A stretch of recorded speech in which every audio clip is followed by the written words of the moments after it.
Are there any rules that kind of govern who can be elected pope? Does he have to be a cardinal? Can you explain all of that? He does not have to be a cardinal. So the Pope can be any baptized male. That's the only requirement. So if any of the viewers at home are saying, hey, I'm a baptized male, get ready, have your Pope name in mind. It could be you. Now, what we think is that it'll be someone in that room of 133 electors, but there's no age requirements, no requirements of education. So this is something that it could be anyone. But again, I didn't see on your list of 7 top contenders any people who weren't cardinals.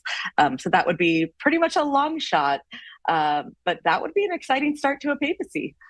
That would be incredible to see. I mean, it's always, like you said, a possibility, expect the unexpected, all of that. My last question here before I let you go, is there any campaigning? Because we've heard people ask the question of whether you see the Cardinals kind of go around and say, hey, vote for me, I want to be Pope. Does that happen at all?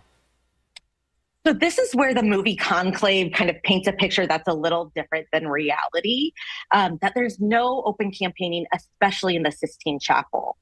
So in the Sistine Chapel, it's a time of prayer. Francis said he brought a rosary to pray. Cardinal Dolan in New York brought a book this time. So it's very much a time of prayer. But in the past 2 weeks between Francis's death and yesterday, the cardinals gathered in general congregations, and everyone who wanted to could give a speech. And these speeches are not campaign speeches, but they kind of are, right? So people talk about what they think are the most important issues for the world, where a focus of the Pope should be. Now, they're not saying as Pope I would be, but they're saying a Pope would be this.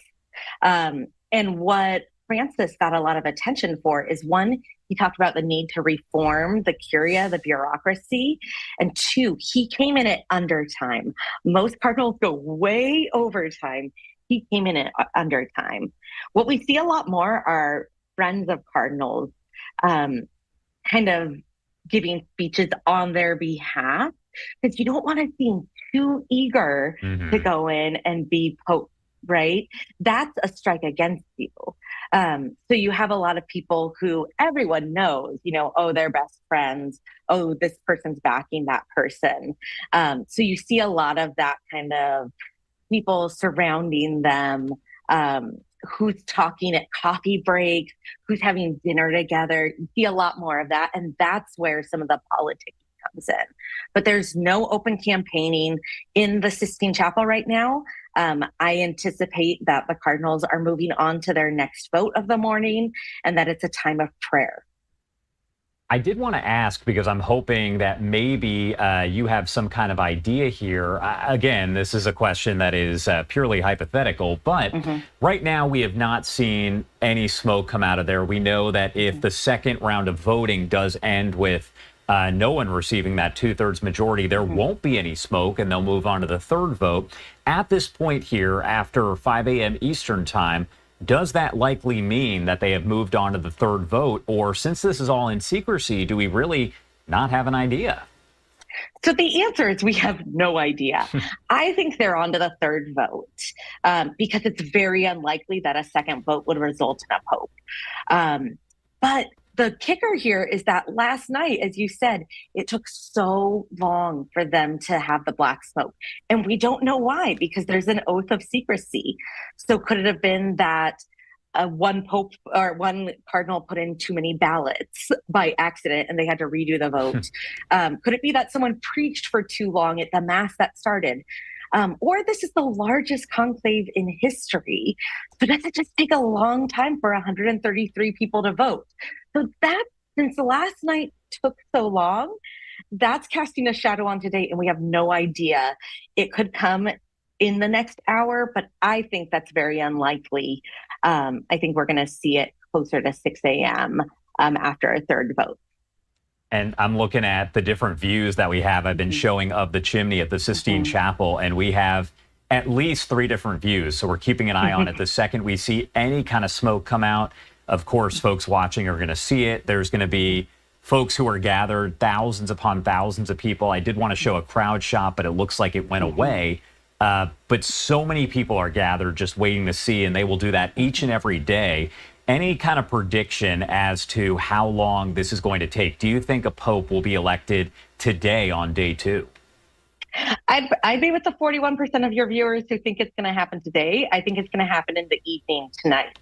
So that would be 1 p.m. our time. So that's what I'm looking for. I would not be shocked if it went until tomorrow.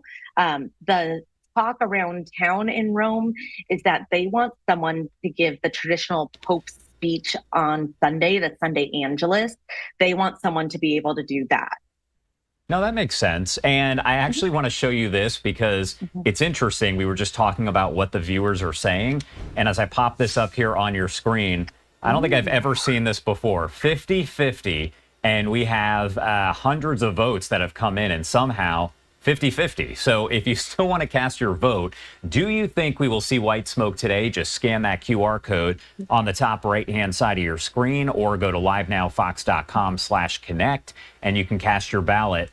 Annie, thank you so much for taking the time to join us here. Anything else you want to add before I let you go? I'll add that this can go in any number of ways. The interesting thing with the new Pope will be we have so much access to homilies, to tweets, to social media presence. So I assume that once we know who the new Pope is, everyone's going to start scouring the internet for talks on YouTube or tweets or things like that. And we'll probably find things that are really exciting and things that are a little bit concerning. And normally that takes a little while to shake out. So if we get very excited or very nervous, let's give it a couple of weeks to see how we're feeling after we have a little bit more information. That is very good advice. Thank you so much for being here with us. I appreciate it. Great to be with you. All right. And what we're going to do right now, we're going to keep this up on your screen for just a second so you can still cast your vote if you want. Things changing up just a little bit here.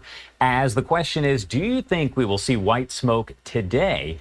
52% of you saying yes, 48% saying no. As we heard from Annie, she predicts that it won't be this morning, but could be later on today around 1 p.m. Eastern time. We're going to be watching the chimney at the Sistine Chapel. We have so many different views here, and of course we will keep you updated. In the meantime, I do want to pop this up on your screen as we talk about the potential front runners. Again, there are no official candidates for Pope, but some are considered as having the characteristics that are necessary for the role. And some of the names do include Pietro Parolin, who was Pope Francis's Secretary of State and will oversee that conclave. There's also Luis Tagle, who has been dubbed the Pope Francis of Asia. Ghana's Cardinal Peter Turkson, viewed by many as the top African contender for Pope. Robert Serra, also from Ghana, something of a figurehead for the conservative wing among cardinals there. Matteo Zuppi, who came up as a street priest in the image of Francis, was named as Pope's peace envoy for Russia's war in Ukraine.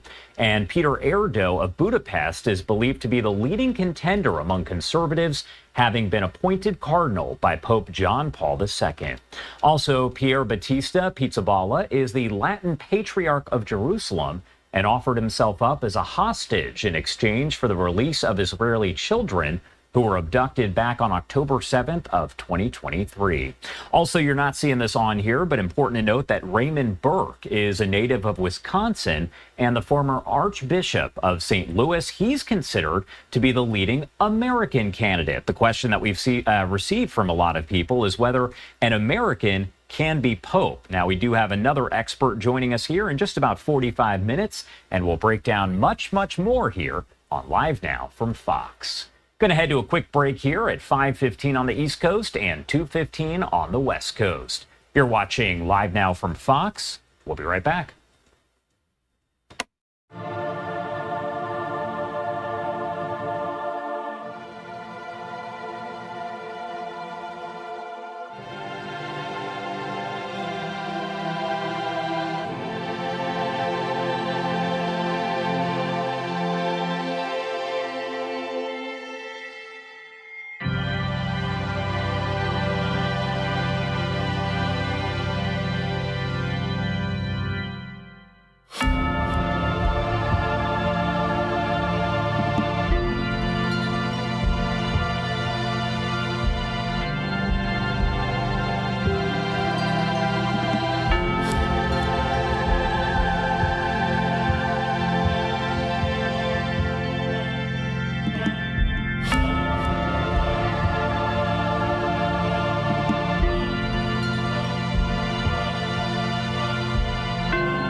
Welcome back here on Live Now from Fox 517 on the East Coast and 217 on the West Coast.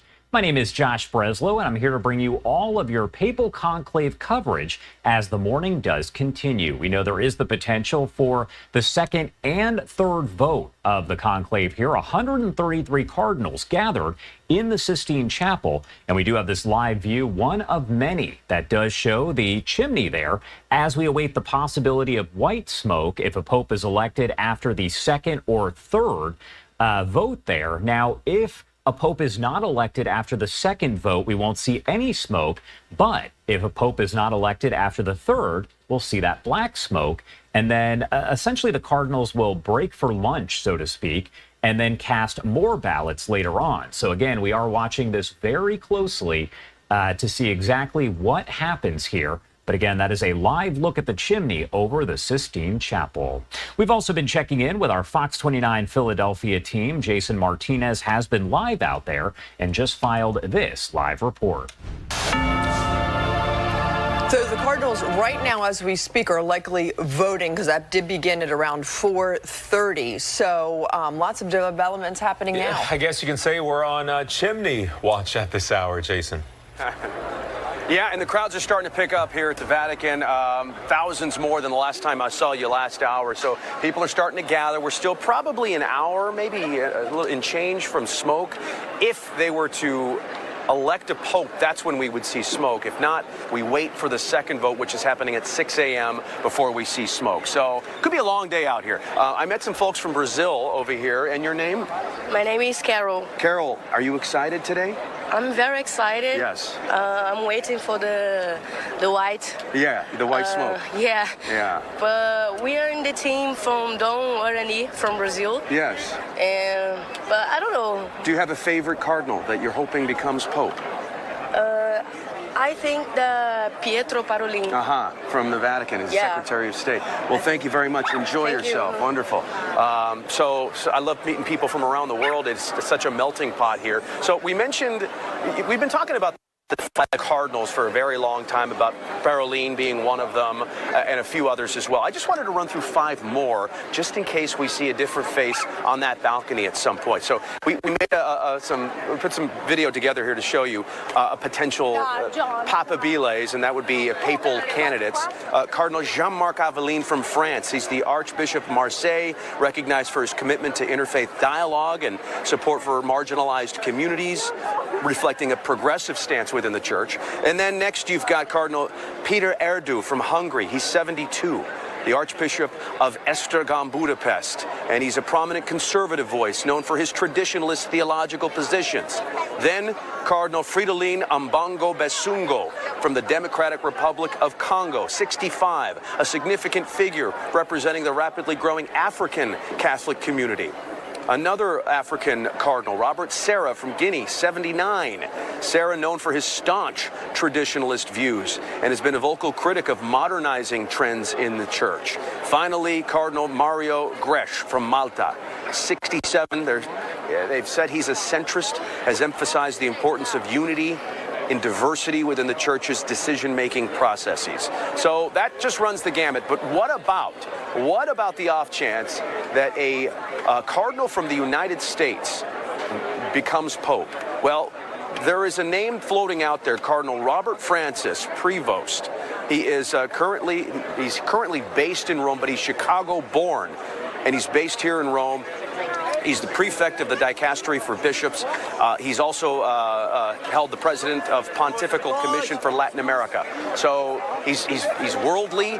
He's a linguist, born in Chicago. Could we see a Chicagoan on that balcony? We don't know yet. So that just a few more names other than the ones you've been hearing, Tagle and Piolin being one of them. So people continue to flock in here. It's going to be a long day for Jared and I right here watching that chimney. Jared, can you see the chimney on the big screen? I don't know if you can make it out through the crowd, but that's kind of what we have to look at, where we are standing, where we get great Wi-Fi so we can broadcast to you live from here. That's our view of the chimney. Will we see the seagull with the chimney today? The famous, what do they call them? The Sistine Siegel is his name. So that's all part of the fun of the waiting, and everybody's in this together. How you doing? We're in Philadelphia. Yeah, say hi. Yeah, there we go. So any names out there strike you as papabile, popable? What's just fascinating, I was just looking through that same list that you had from the Washington Post and all the pluses and minuses for, what their age is. They don't want someone that's too young, someone too, it's just fascinating to see. But That's right. Only the Cardinals will know and make that determination. Thank you, Jason. Yeah, certainly. And it's true. Only the Cardinals know. We have the different lists there, but it's anybody's guess because there's so much secrecy. We don't know what is happening inside the Sistine Chapel. And speaking of which, you heard Jason talking about the Sistine Seagull. We've seen that seagull landing quite a bit. I was a little concerned because if the smoke started pouring out while the seagull was there, questions about what would happen. But the seagull now gone, expected to return later on today. Actually, we might have another angle that shows that the seagull has just moved kind of placement. I believe that is the seagull there in the distance. Again, we are keeping an eye on everything here, and we'll bring you all of this live coverage as it does continue. Also want to know what you think here. Do you think that we are going to see white smoke today? If you want to vote, just scan that QR code on the top right-hand side of your screen. As of right now, we have 53% saying yes and 47% saying no, with hundreds of votes coming in. It's questionable. We don't necessarily know, but there are the possibility of 4 rounds of voting today in addition to the one we saw yesterday. So that would mean the final ballot of the day could be the 5th vote. Things would start back up tomorrow morning very early, and we'll have you covered here on Live Now from Fox if that is the case. As of right now, you can see on the bottom right-hand side of your screen, the conclave has been going on for almost 19 hours, specifically 18 hours, 54 minutes, and 38 seconds. Again, cast your vote here. Do you think we will see white smoke today? Scan that QR code on the top right-hand side of your screen or go to livenowfox.com/connect. 5:24 on the East Coast and 2:24 on the West Coast. Going to head to a quick 2-minute commercial break, but so much more live coverage to get to in just a few. You're watching Live Now from Fox. We'll be right back.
Welcome back here on Live Now from Fox. The time is 5:27 on the East Coast and 2:27 on the West Coast. Thank you so much for being with us here on Live Now from Fox. And we do have so many different views coming in right now of the roof of the Sistine Chapel as that chimney was installed. Let's take a live look here. We're keeping a very close eye as we could potentially see white smoke after the second vote, or white or black smoke after the third vote. Now, if we do have this conclave not making a decision with the 2/3 majority, that means that we will see no smoke after the second vote. And after the third vote, we will see smoke regardless, again, either black or white. But because all of this is done in secrecy behind closed doors, we don't know yet if they have moved on to the third vote of the day or if they are still on the second vote. There's predicted times for when we could see the smoke. And yesterday, the predicted time was sometime between 1 and 2 p.m. Eastern. But if you were watching, you know that that smoke, the black smoke, did not rise until later than expected, about 3 p.m. Eastern, which is 9 p.m. over in Rome. So again, a lot of this is speculation, but we are going to keep an eye on this chimney here. And when we see either white or black smoke, you will be the first to know if you're watching us here on Live Now from Fox. For now, I do want to check right back in with Vatican Media as they continue their coverage. Let's lift up the audio here and listen in. But the young people make the most out of the year. And that's really encouraging, I would say as well, because, of course, many of them are asking for a brave pope, a courageous pope, and they really hope in the spirit of the Jubilee that the next pope, they don't care so much about the nationality, about the ideology, but what they're asking, I mean, what I'm perceiving is that they're asking for a brave pope, so a pope that can face the difficulties and the troubles that the world is undergoing right now. Perfect. Thank you very much, Eduardo. Thank you. Bye-bye. And speaking about weddings, and Kelsey was telling us about the honeymooners who are in the square, and she interviewed them, and we're going to hear from them, her conversation with them. It's Sarah and Cameron, who are on their honeymoon here for the conclave, probably incidentally, from Indiana in the U.S. We came here for our honeymoon. We got married 5 days ago, and we were supposed to have Mass with the Pope yesterday. So instead, we got to be a part of the conclave and watch it happen. Congratulations, first of all. That's exciting. But how cool is it that now your honeymoon has turned into potentially seeing the election of a new Pope? How would that be to be here for a new Pope? Oh, it's been amazing.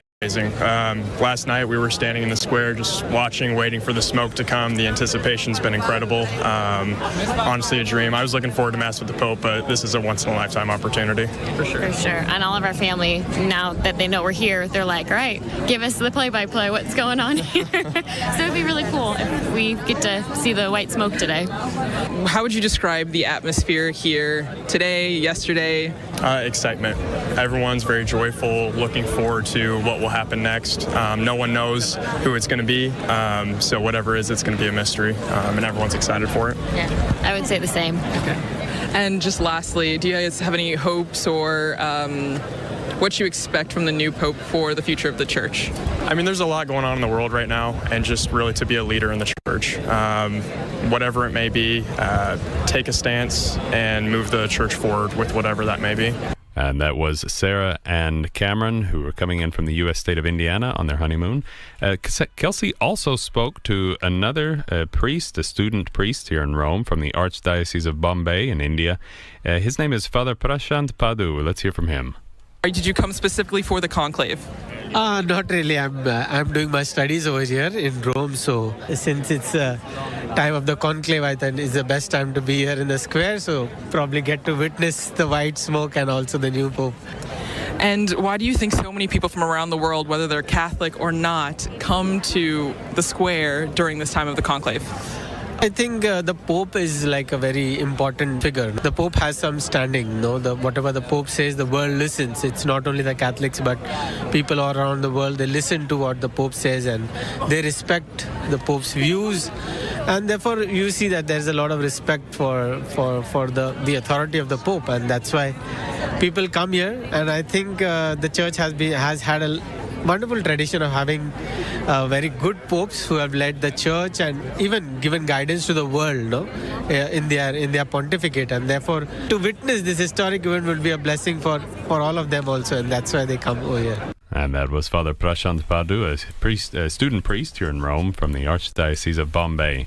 And now we've been talking about about the conclave. We've been discussing the intricacies of it and what goes on behind the scenes, what goes on ahead of it. And now let's get into what everybody is downloading and watching. Conclave the movie. So the film that just came out was released a couple of months ago, I'm sure by pure chance, commercial chance. And so Father Greg is from Los Angeles. He's also a film critic. He's done some programs for us here at Vatican Radio over the years, even as far back as the 90s, helping us out, helping us understand the pop culture, the popular culture surrounding church events. So Father, what's your take on Conclave the movie? Okay, this is my take. It's, when you know something about whatever the topic is, whether you're a doctor or a nurse or you're a teacher or you're in the government or you know about the monarchy, and they make a film or television show about that, you see all the mistakes and flaws. But usually movies like that aren't really about what they say they're about. Conclave, to me, is a movie about the main character, Cardinal Lawrence, played by Ray Fiennes, and his crisis of faith. And it's his journey through that faith with the accoutrements of the conclave. The facts of how it's done they're off, but you can't do a documentary in 2 hours and have everything that's in that movie is for dramatic effect, and it relates to the crisis of faith that this man's going through. So you can't use it as a factual basis of what's going on inside that Sistine Chapel right now. It's not a battle between conservatives and liberals, although there's some aspects to it, I'm sure, and it's not about the flaws of each individual cardinal, which I'm sure people are thinking. So they see this movie and they think, okay, now I know what's going on. Well, some of it is true, but there's a lot of errors in it, What are some of the glaring ones that stood out to you? I don't know. I'd have to find out the facts about this, but I'm not sure if a Cardinal in Pectore would be allowed to enter like last minute like that. And there's no proof except for one little letter. Yeah. And I don't think that and that's the basis for the whole ending and the whole story, but which I think kind of threw the movie off a little bit. On that point, that's exactly right, because it was made precise that no cardinal in pectore who's been named in secret, as anybody who's that follows it knows, that there was in the chest, and so he's keeping his cards close to the chest. The Pope, so the Pope can name a cardinal without announcing it to the world. Only he and that cardinal, I imagine, would know. But for it to be valid, he has to announce it publicly by the time of his death. Mm-hmm. So even if that cardinal were in pectore, if no one knew about it, if it wasn't public record, then he was not a cardinal. Right. He doesn't deserve, or wouldn't have the rights to enter. And there was a lot of not manipulation, but a lot of. The previous Pope was kind of like the puppeteer, controlling what comes afterwards. And Pope doesn't do that. That's not his job. And there was the secret report of Cardinal Tremblay, the John Lithgow character, and what he was doing. And then he gets. On the trade side, there hasn't been a very strong strategy or articulated strategy around that, and it seems a little quixotic. He has gotten the attention of a lot of nations to come to the table for a deal, and so there is hope in that we can find less trade barriers and get better deals for America overall in the trade side. But that creates a little bit of uncertainty for business investments and for the economy at large. One way to restore that is to get the Trump tax cuts from 2017 locked in and made permanent. And that's the challenge that Congress has before them right now. And the administration has to be pushing really, really hard to get this done. Let me ask you one question just before I jump to Joel on this. On executive action and executive orders, which Donald Trump loves executive orders, I remember another president loved executive orders, and that was Barack Obama, who was facing in many ways a paralyzed Congress at the same time. So did Donald Trump take a page out of Obama's book on governing like a king through executive orders? James? Oh, absolutely. Absolutely. I mean, I think a lot of things that you saw from the Obama years have actually, they sort of set us up for where we are today. Under Barack Obama, things became a lot more divisive. He has said that himself. And that's one of the things he's concerned about. And, a lot of folks look at where we are today with Trump, and Trump, is, if it's on his mind, he says it, and that creates some division overall. But ultimately, he's pushing forward and plowing forward with his priorities. Look at immigration as another topic that we see. We saw a balloon in illegal immigration, and that was massive through the Biden administration, an explosion of it. That was something he said he would take care of, and he has. Those numbers are drastically down. Now, there's some criticism around what is due process for a non-U.S. citizen versus someone here on, a legal visa or some sort of other, avenues such as, coming in to the country. But that's the challenge that he's got to work through. And I think it's a messaging battle that they have to excel at right now. Thank you, Joel. I'm going to ask you the same question. I want to tell our viewers, you ran for Congress. I mean, you participated actively as a Democrat in this process. And I'd love to hear your take on what you see in, being in touch with your potential constituents, on what Donald Trump has delivered on from your perspective and what he hasn't. Well, look, the voters across the country, I believe, are having buyer's remorse right now. It's very clear there was temporary insanity last November in voting for Donald Trump. The polls have, there's no bottom to the polls right now. Trump's polls are at 39% approval, according to the Washington Post. And so when talking to voters and constituents, they're petrified. They're petrified about the chaos. I agree with James. There is chaos, and this is shaking it up without a strategy for how to calm it down. I mean, just to interrupt real quickly, I mean, I've looked at those polls clearly.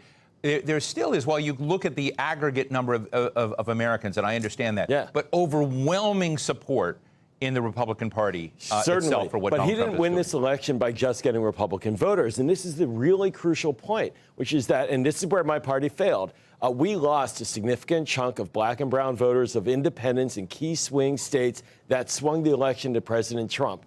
He earned those votes, but he's already losing. So you're being honest, the Democratic Party failed. We blew it. We blew it. That was a winnable election, and it's very frustrating now to watch the party. We're still picking up the pieces, and even during the time, we knew that we had a problem with Donald Trump and his ability to eat into our core constituencies. But those constituencies are having buyer's remorse. They're saying, we didn't sign up for the elimination of Social Security, the ending of Medicaid, a tariff war that blows up our economy, eviscerates our 401ks. This is not what we wanted. We wanted lower inflation. We wanted a reasonable approach to dealing with the immigration issues, the undocumented. But we don't want to have a president signing executive orders. And it's where he differs from Barack Obama. He's signing executive orders that overtly fly in the face of the American Constitution, including deleting birthright citizenship. That's not what President Obama did. President Obama found a Congress that would not move on his agenda and then signed orders. President Trump's not even going to Congress with any of these ideas. James, I want to just come back to you for a moment and ask you a question about some of the drivers of President Trump's early success when he was elected. And that was, in my view, inflation, the fears of inflation, economic anxiety, absolutely astronomical. And it explained a lot of the migration of former Democrats to his camp when they voted for him. How do you think he's doing on the drivers that got him into office, which is responding to that anxiety? Do you see him calming Americans down, or do you see that anxiety rising? Overall, inflation is still the number one issue that Americans care about. You can look at recent polls even on that. And inflation is down. So Bidenomics, the push for more spending that drove inflation overall, that drove gas prices overall, that just made life a little bit tougher, paycheck to paycheck. That has all come down under the Trump administration already. Where? Well, I'm sorry, James. I don't see the evidence of that. Not to interrupt you harshly, but we saw a retraction in GDP in the last quarter. And the retraction was directly attributable to the tariff policy. Even Peter Navarro said as much. That is not giving confidence. Just for our viewers, Peter Navarro is the manufacturing and trade advisor to the Council of the President. He said we were on pace to have 3+% growth, and then the tariffs were enacted, and we had 0.3% retraction. And when it comes to inflation, the president has not laid out a strategy for how to combat inflation. And in fact, what he's doing with these tariffs is guaranteeing that we're going to see spiking in costs when we have empty shelves this summer. Well, let's give James a chance, and then I want to play you a clip from the president. You can predict that, but the numbers actually say different. Yes, GDP was down. Yes, tariffs played a part of that. And yes, the White House has said that there was going to be an era of pain while we renegotiated some of these trade deals across the globe. Like, look, I am a free trader through and through. But my stepdad was a dairy farmer. He worked in that industry for years, and he always complained that he could never actually sell products to places like Canada because they resurrected trade barriers there.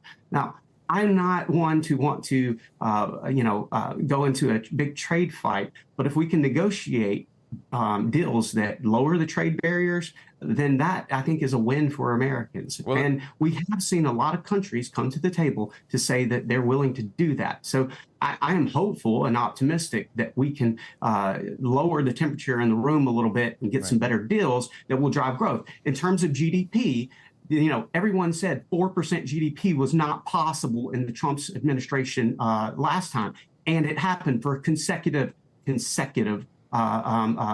quarters because of the tax cuts. If we want to give certainty that will drive investment in America, that's the best way of doing it. Let's listen to the president himself when he was asked about Americans that worried about the economy. Somebody said, oh, the shelves are going to be open. Well, maybe the children will have $2 instead of $30, and maybe the $2 will cost a couple of bucks more than they would normally.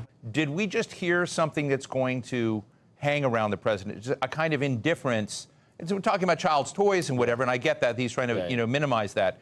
But is there something there that you see as both a problem for President Trump and an opportunity for your party? Yeah, Steve, I'll answer this in two ways. First is, you're right. The Democratic Party, we failed to understand the deep economic anxiety of the working class in this country. President Biden did put forward plans to try to address that, but we couldn't talk our way out of a box, to be blunt about it. And we didn't explain how investing in America, investing in working families, investing in communities that have been forgotten because of these trade deals, that is what the President Biden was doing, and that is a good. And because of that, now we've opened the door to President Trump, who has a cold heart when it comes to how Americans are surviving and getting through on a day-by-day basis. This is not the first comment of let them eat cake that we have seen from this administration. Remember, Howard Lutnick basically said, oh, if they miss a Social Security check, my mother doesn't mind. Well, he's a billionaire. There are not many billionaires in America, and most Americans live paycheck to paycheck, and in particular, are retirees who are now worried if they'll even get a Social Security check. So yes, this is a feature, not a bug, of the mindset of this administration towards working people. Let me pitch it to James, but James, if I might, I think the president was tin-eared, honestly, in that comment, but I do think there's a deeper problem about jobs and opportunity for this country and focusing on that and what the strategy is. And I'd just love to get your thoughts on that. Yeah, I think that's absolutely the case. And unfortunately for Joel and the Democrats is that they haven't had a really good message that resonates with working class, everyday Americans. In fact, they've showed more regard for supporting continued foreign wars, sending money abroad, supporting illegal aliens who have come into the country and flooded the border than they have everyday Americans, and that's problematic for them. If they have a message, that is their only message. And so I don't think that this has any stickiness with Trump in terms of his comment there and hurting him long term. There's always better ways, I would say, that he could communicate some of the ideas than what the White House does. But in general, I don't see this as something that's going to stick or cause any real long-term harm for him. James, I'm so thrilled you opened up foreign policy because I know you both are neck deep in it. And look, another part of the president's set of promises that we should be looking at 100 days is he promised to end the war in Gaza, and he promised to end the war in Ukraine between Ukraine and Russia. And there may be a surprise. I don't want to report the news before the news, but the president's what was supposed to be his first foreign trip. He went to the Pope's funeral, but he's going to Saudi Arabia, to Qatar, to UAE, and we're hearing all sorts of rumblings that there may be something like an Iran deal that comes back under the Trump administration, for which he may get a lot of applause from some quarters, but some of his supporters may be having a hard time choking that down. So I guess how would you, let me start with Joel, when you look at Gaza, you look at Ukraine, you look at hot spots around the world and the prospects of an Iran deal, is Trump delivering? Well, Steve, first of all, it's clear that President Trump wants Barack Obama's Iran nuclear deal back. That is a deal that he walked away from and has enabled Iran to advance its nuclear program, a disastrous, calamitous Now, how do you know that? I mean, why do you say that he wants that same Because deal? where he's heading right now in these negotiations is towards what we call a verification model, where essentially the United States would agree to a nuclear deal with Iran if it could verify it is not moving towards a nuclear weapon. The exact same framework that President Obama articulated and executed. Now, there is. And you were a fan of that deal, so are you going to applaud Donald Trump if he in fact does that? Well, 2 points. A, I'll applaud the policy, but I will not applaud the process. I think Donald Trump put our country and the region in a very precarious strategic situation by withdrawing from that nuclear deal for essentially no benefit. Plus, and let's just be direct about this, he called for more back when he withdrew from the deal. He said, stop funding Hezbollah and Hamas, take away the missiles, stop violating human rights inside Iran. It looks like he's going to move all that to the side and not demand that. And so for the Israelis, this is now a major existential issue for Prime Minister Netanyahu.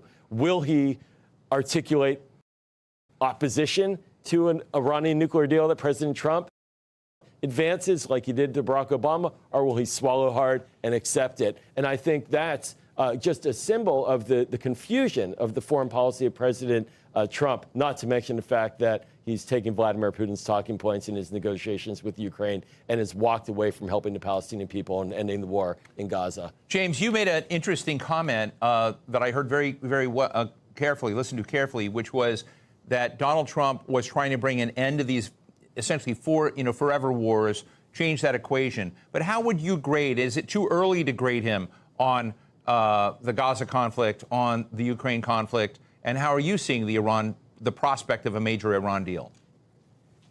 I think the prospect of a major Iran deal is good. It looks good. However, this is very complicated and it could all fall apart very quickly.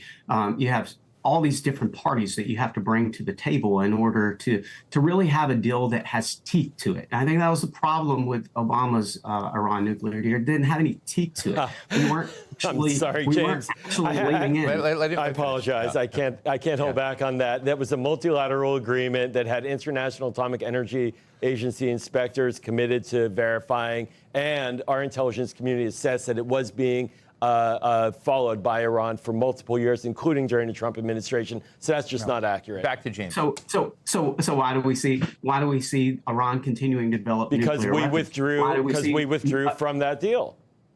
I mean, before then, that's why we withdrew. No, that's not before then. then. There's no evidence that said that was true. No, in that interim period during the deal, they did not violate it. I think you're going to see a stronger deal come forward. I'm looking forward to it. I am not sure when this is going to happen. I think it is too early to grade Trump on this right now, because the goal is to stop, Iran from continuing to develop nuclear arms and continue funding Hezbollah and bad groups in that region. Trump, for his credit, helped take some funding away from some of those groups through just getting rid of USAID. There were grants in there that were ultimately funding our adversaries. And then when you look over in Ukraine, I think, you've seen some pretty strong rhetoric from Donald Trump, ratcheted up rhetoric against Putin to get him to the table. He had that same approach with Zelensky early on, and people criticized him because they said he wasn't being strong enough against Putin. And then when Putin started, antagonizing through bombings in Kyiv and other measures and aggression, we saw them, ratchet up that rhetoric there.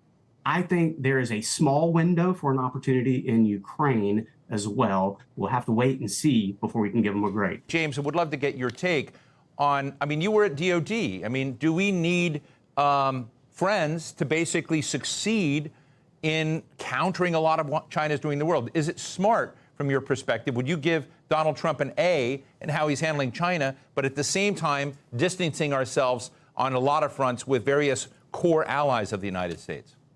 It is a delicate negotiation to get all of that done, right? You have to be really strong with China. I remember when I worked for Secretary Rumsfeld, we had just done a meeting with the Japanese in our capital, and I was just a 23-year-old, 24-year-old kid, and he walks back to the back of the room after talking about our greatest threat, which he saw as China during that time. And this is in the midst of Iraq and Afghanistan. And he came and asked me, so what do you think are biggest threats? Like I had any real ability to opine against him. But this has been a long brewing issue with China. China is getting stronger and stronger economically. They use authoritarian tactics to steal our IP. I mean, they violate so many agreements. And we see them moving into different parts of the world to buy farmland, to get rare earth minerals and other valuable assets. So we have to have a whole of government approach, I believe, to engage China, but we also need our friends to come alongside of us. And so to the extent that, you know, you're trying to negotiate and be tough against allies on some of the trade barriers, you have to account for what you're doing there with China as well. I'm not in those conversations, so I can't say what the right balance is, but it's delicate to say the least. Joel, would love to get your take on the same question. Again, when I think about some of the things I just heard from James about trying to onshore productive capacity, supply chain, deal with critical minerals. Friendshoring is a big part of that. And I don't know how you successfully friendshore folks you're kicking in the teeth with tariffs and other challenges. But what are your thoughts? Well, there you go, Steve. Look, you're not going to find a disagreement with the Democratic Republican foreign policy debates about the challenge of China. There's a bipartisan committee in the House that Mike Waltz had chaired with Roger Krishnamurthy. Mike Waltz, for our audience, was the previous outgoing national security advisor to the president, nominated now to be ambassador to the United Nations for the United States. And so the challenge is not in dispute. But right now, what President Trump is doing is pushing away all of our allies to help us meet that challenge. Eliminating USAID does nothing but open up a glide path for China to slide right in to build alliances with countries in Africa and Asia. This Liberation Day tariff policy has turned upside down our relationships with our Asian allies who were depending upon us to have clarity about a partnership with them on trade issues. So there might be tough talk, but what we're doing right now is self-isolating. And when you self-isolate regarding China, you lose. Let me ask you both a real quick one finally here. James, you know, I'm a person that in the United States thinks that the United States is at its best when it has two healthy political parties. Do you see the Democrats as viable right now, as even alive at this moment? They don't have a message. They don't have a leader. I think they're struggling to find their identity. If you look at the after actions that they had after the previous election, I can't help but to just like take a step back and say, wow, how did you miss everything here? Because seems like they're taking a lot of the wrong ideas from this. I mean, it's all Trump, Trump, Trump, and not enough looking at themselves and say, like, how can we be better? They said, you know, oh, it's not our policies. We just need to communicate them better. But when you put the policies on the ballot, they lose tremendously. So I don't know what the future of the Democratic Party actually looks like, but they've got to do a little navel gazing and find themselves. Joel, I'm going to ask you the same question. You know, you as a leading Democrat and a friend of mine, are the Democrats, is there a heartbeat? We are in a funk, without a doubt. But our voters and our base, they want to stand up to what President Trump is doing and advance policies that they have been long clamoring for. Social security protection, expanding health care, protecting civil liberties, having an economy that works for everyone, not just for the billionaire class. And we recently saw an election in Wisconsin where Democrats outperformed significantly, and the candidate for the state Supreme Court won by nearly double digits. And we cut down margins in half in recent congressional elections that had to fill in empty vacancies compared to what President Trump got. So while the party's in a bit of a funk, the people are not. This was a great civil discussion. I appreciate you both. Republican strategist James Davis and Democratic strategist Joel Rubin, thank you both for being with us today. Thanks, Steve. Thank you. So what's the bottom line? President Donald Trump came into office for his second term with a sky-high stock market, popularity ratings that were for the first time in his political life above 50%, and a lot of promises about making America great again. So far, his tenure has been a mixed bag. He's been able to end illegal crossings into the U.S. in record time, and most Americans appreciate that, even those who may disagree with his tactics. But the investor class, those who put him into office, are really worried, especially about tariffs and free trade. U.S. allies feel kicked in the teeth by their supposed best friend. And meanwhile, there's no way to challenge or contain China's ambitions in the world, especially without those friends. There's no doubt that it's been a fast and furious 100 days, but he still has hundreds of days to go before anyone can really judge whether he's leading the country to success or to disaster. And that's the bottom line.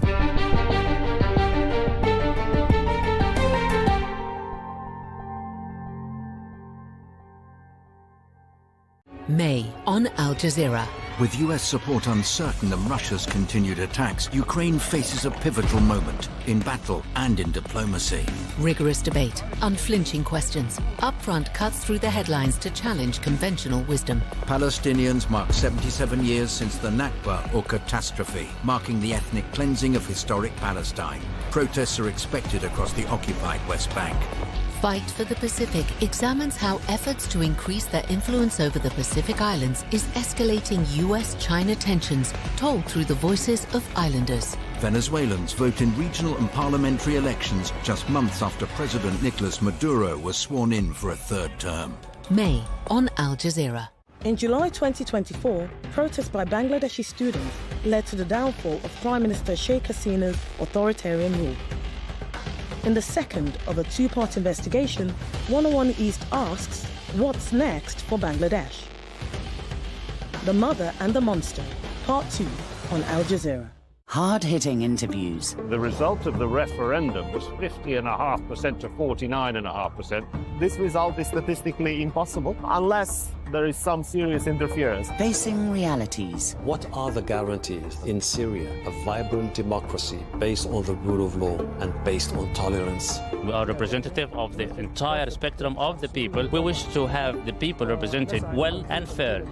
Thought-provoking answers. Senegalese voters are expecting your government to deliver. How do you do that? Well, first of all, I think you have to put institutions at work. Hear their story on Talk to Al Jazeera.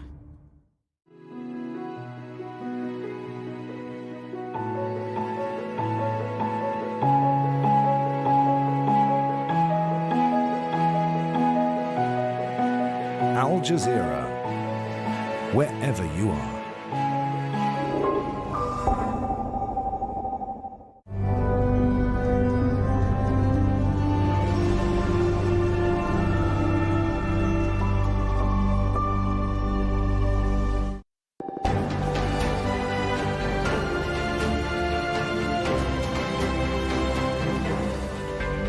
Hello there, I'm Nick Clark. This is the News Hour live from Doha. Coming up in the next 60 minutes.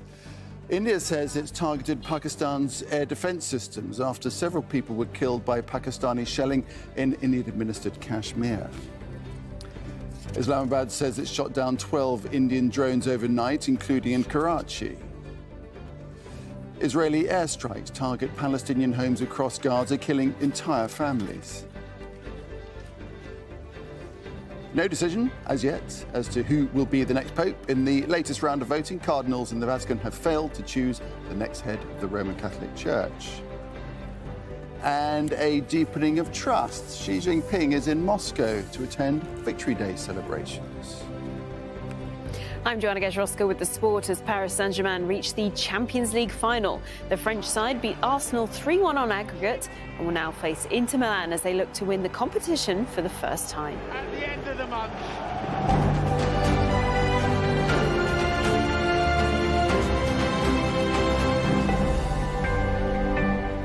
So then, India says it's targeted Pakistan's air defense systems. It follows another night of intense shelling between the two countries as cross-border tensions escalate. At least 16 people have been killed, dozens injured in the border towns and villages in Indian-administered Kashmir. Multiple homes and buildings have been damaged in the city of Poonch. People are fleeing to safer areas in the towns and villages bordering Pakistan. Pakistan resorted to heavy shelling around 2:30 this morning, so we had to run away. 4 of my houses were burnt. Pakistan did a lot of shelling. My son and I are injured.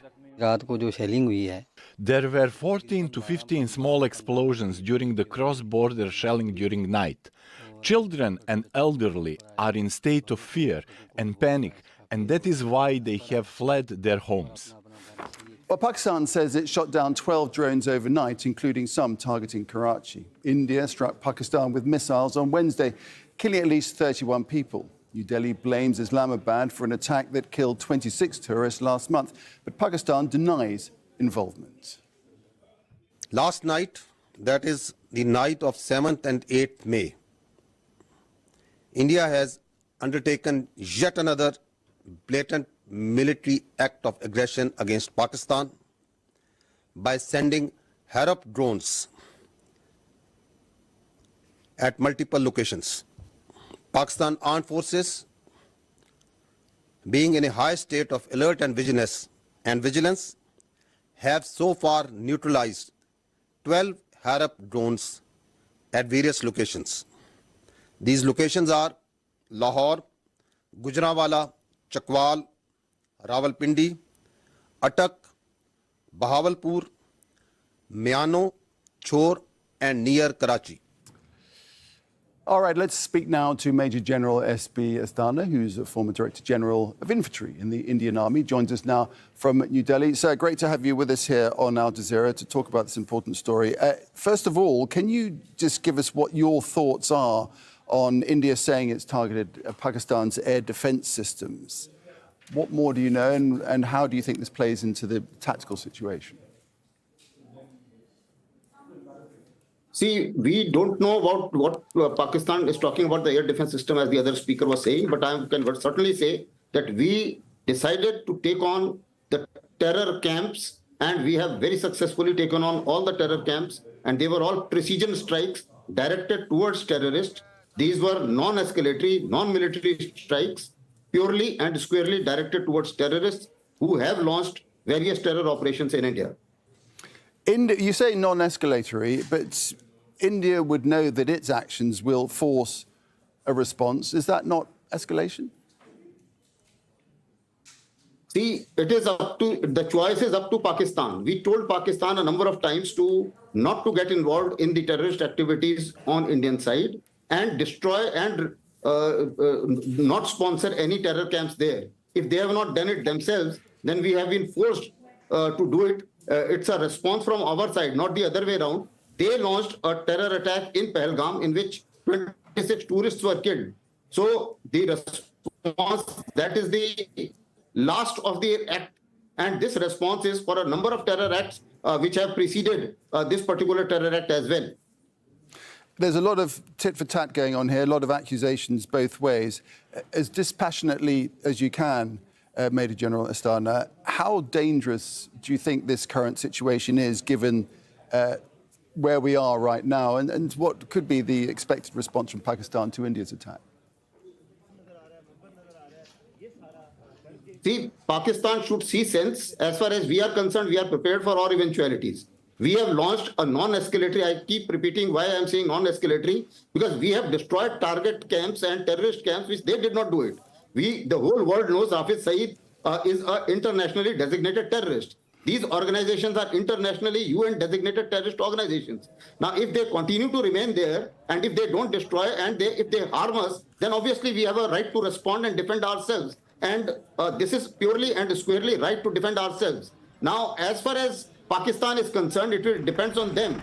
If they want to escalate, then India will respond in kind. India is prepared for all kinds of eventualities, irrespective of in what domain and in what form Pakistan chooses to respond, if they choose to respond one. But as far as we are concerned, we have destroyed some of the terror camps which were involved in the terror attacks now. And in case Pakistan chooses not to respond, I think there would be no need to respond more. Okay, given both countries, both India and Pakistan, are nuclear powers, how dangerous do you think this situation is? How worried are you?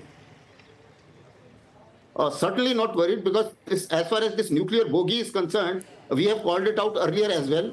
I do not visualize a nuclear war between India and Pakistan at all, irrespective of the kind of propaganda which Pakistan can keep making that I am a nuclear power. Because you cannot have a nuclear blackmail that you will launch a terror attack, and when India responds conventionally, then you say, please don't respond because I'm a nuclear power and I will respond with a nuclear weapon. Let me also remind you, India has a better nuclear arsenal, better nuclear triad to engage, and therefore, as far as India is concerned, the nuclear threat is not for India.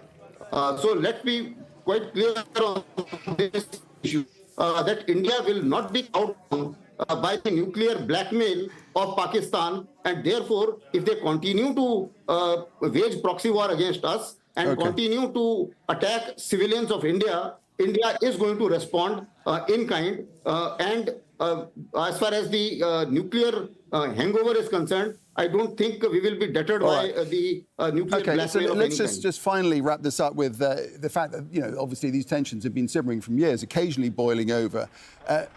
Aren't there questions being asked in India over the government taking its eye off the ball, that there was a significant lapse in Indian security with this original attack in which 26 tourists died? No, there was neither a lapse and no, I don't think, and there is no questions being asked. The entire country is one.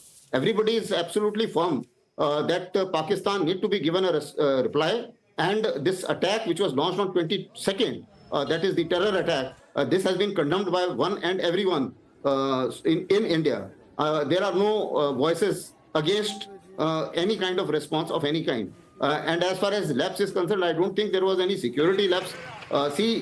In a big country like India, if few people decide to launch a suicide strike, it's not all that easy to control each and every corner of the country.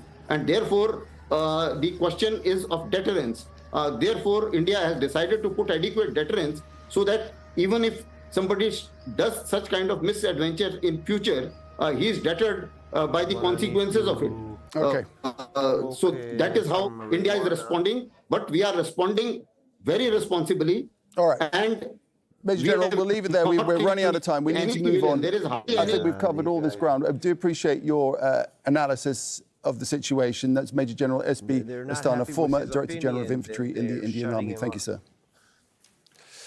Well, joining us now is the journalist Uma Maraj, who's live in Uri in Indian-administered Kashmir. And first off, if I can ask you about India saying it's targeted Pakistan's air defense systems. Are you hearing more about this? Need to smoke here, a bunk here. India's Information Ministry Thursday in a press statement said that Indian armed forces targeted air defense radars and systems at a number of locations in Pakistan. They also said in a statement that Indian response has been in the same domain with same intensity as Pakistan. They also said that it has been reliably learned that the air defense system at Lahore has been neutralized. They said the attacks that India launched is because of the Pakistan attempt to engage a number of military targets in northern and the western India, and they were neutralized with a UAS grid. All right, we'll leave it there for now. Thanks very much. Back with you as the day goes on for the time being. Thank you. Let's head over to Pakistan, where Osama bin Javed joins us from Islamabad. So, Osama, what are you hearing there? Well, we've heard from the Pakistani military that it has shot down at least 25 drones and loitering munitions which were sent across the border by India. We've been seeing since this morning and late hours of last night that there have been multiple explosions in Lahore, in Sialkot, and in bordering towns and villages. The situation remains really tense. We've been hearing from the military that it's the first time that at least 4 military personnel have been wounded as well. Worth noting that the 26 people killed in the initial Indian attack were all civilians. So it feels that the situation is escalating. We've been hearing from various border towns and villages where people have been asked to turn off their lights at night. Some areas have been evacuated. And in the last 24 hours, we've heard from multiple leaders on the Pakistani side saying that Pakistan does not want war, But if India is going to bring one to it, going to give it a befitting response. Leaders, including the Prime Minister, have been citing Article 51 of the United Nations, saying that Pakistan continued to ask India to provide them with this so-called evidence that they have that Pakistan was involved, and India failed to do so, and in turn reacted and targeted mosques, places of worship, and civilian infrastructure in Pakistan, which Pakistan claims is an infringement of its territorial integrity and sovereignty. So this escalation, which we saw happen yesterday after India's attack, and Pakistan said that it had shot down multiple aircraft, it had targeted border positions and heightened tensions. Now India seems to be heightening it even further. So a lot of panic and concern in the streets. Flights operations in major airports in Pakistan remain suspended. Tens of thousands of people have been affected. And in Lahore, I was just speaking to somebody who said that they were woken up by sounds of explosions in the morning, and they're not sure where the country is heading in the next 24 hours. Osama, just one thing I just wanted to ask you about. There's been this talk of India controlling water supply into Pakistan, because, of course, a lot of rivers flow through India into Pakistan. What are you hearing about that, and what impacts could that have, is that having? But India immediately after the attack in Pahalgam suspended the Indus Water Treaty. And if you look at the history of Prime Minister Narendra Modi, he had repeatedly said that this treaty was not in the favor of India. And this was, according to Pakistani officials, this was an opportunity. Pakistan called the Pahalgam attack a false flag operation so that the Indian government could carry out what it wanted. Now, it is a very significant treaty because it controls all of Pakistan's water supplies, agriculture, and essentially livelihood for millions of people. So India says that it is going to pull out of the treaty. Pakistan says that it has already been in breach and violations. So not just on the military front, there are multiple aspects of this where tensions are ratcheting up. And unless the intermediaries, unless the people who were the guarantors of this treaty step in and ask these two nuclear-armed neighbors to bring down the tensions and take the air out of these balloons that have been filled with rhetoric on both sides, the fear is that this could escalate well out of the control of both these powers. And according to one official here, this is not just a bilateral issue, because a conflict with India and Pakistan, two nuclear-armed neighbors, not just threatens the security of South Asia, but across the world. All right, many factors at play here. Osama, thanks for that for the time being. Osama bin Javed there in Islamabad. Let's draw all this together now with Hassan Khan, who's a security and political analyst, joins us now from Islamabad. So, Mr. Khan, we had a guest from India saying that the ball is now very much in Pakistan's court to de-escalate the situation. Are Pakistan likely to do that? Thank you very much. I think definitely he is right to say that the ball is now in the Pakistani court, but Pakistan is not in a mood of de-escalating. If today, if you have listened to the speeches in the Pakistani National Parliament, almost all the parliamentarians who spoke on the occasion, they were very hard on India. And they want a kill. Definitely, they are expecting their military, the Pakistani military, to respond. And the Pakistan's military recent statement, I think, which they shared with the journalists, it is quite open that there will be a reply, and there will be a hard reply.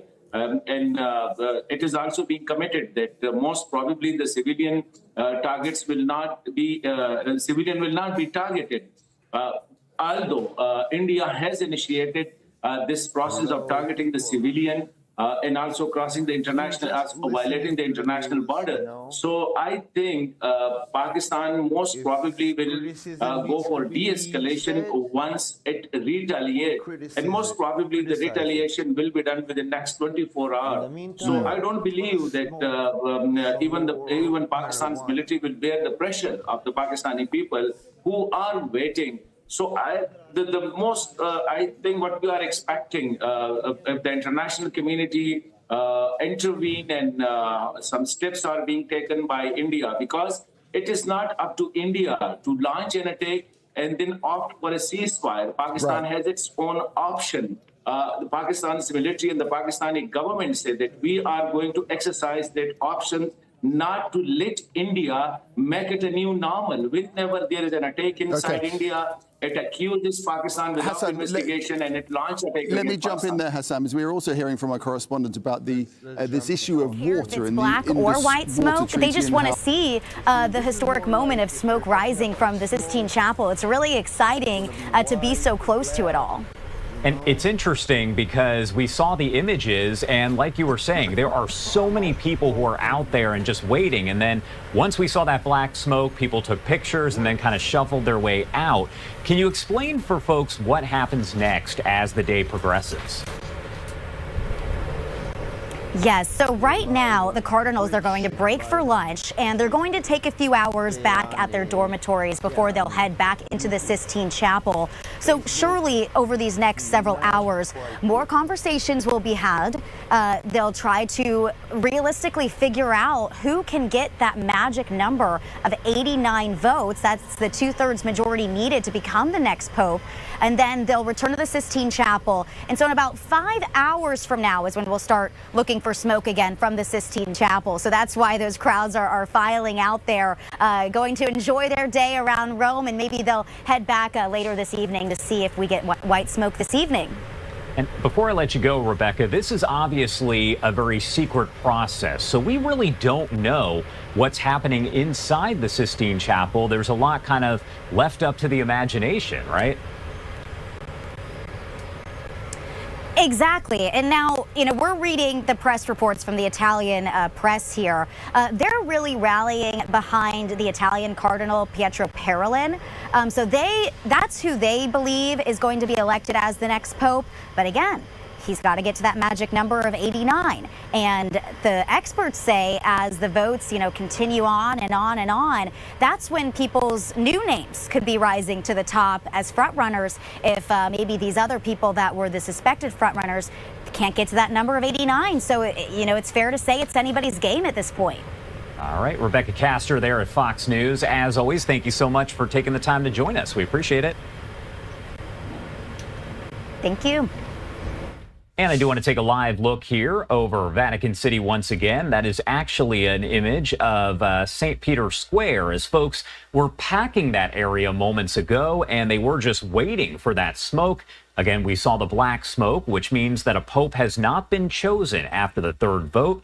As Rebecca was saying, we are going to see the Cardinals break for lunch. I mean, we won't see it, but it is going to happen. And then they will return for that fourth vote.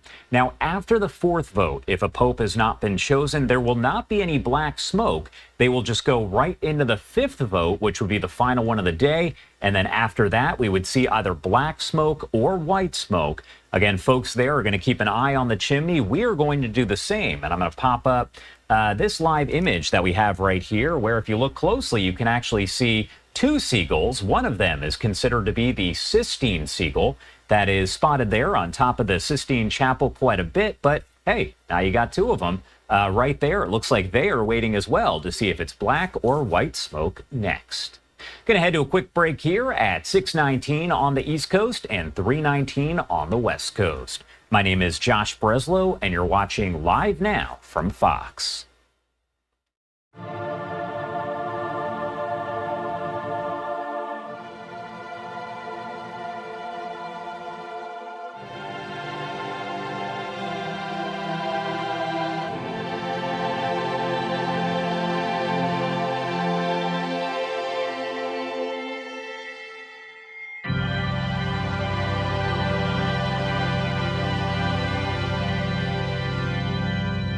Yeah, I don't know about this music.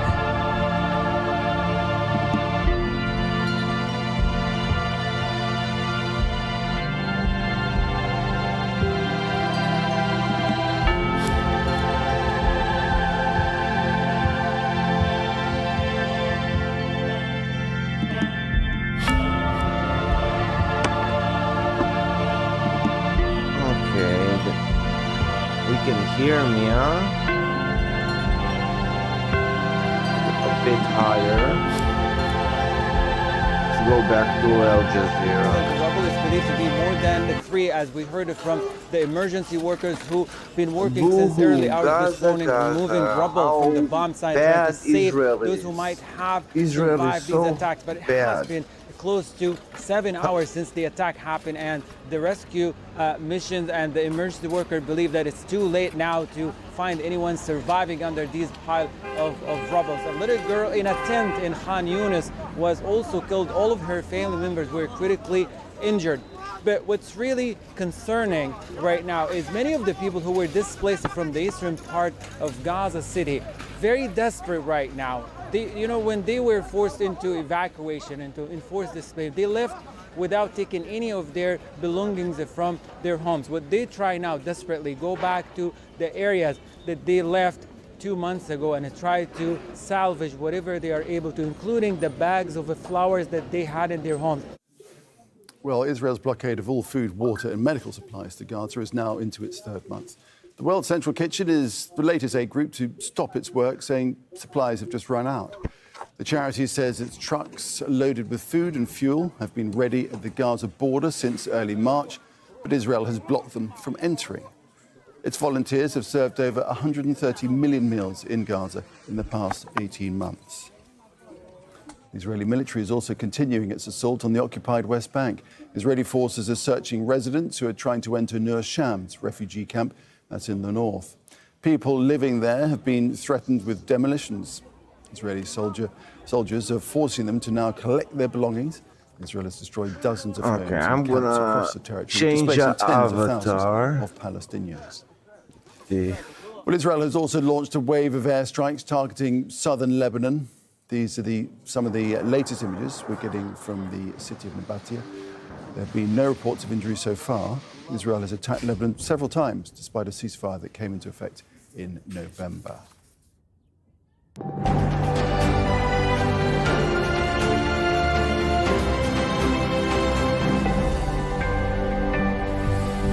Well, cardinals have been holding a second day of voting for a new pope in the Sistine Chapel. Black smoke has billowed out of the building's chimney in Vatican City. That's for the 2nd consecutive day.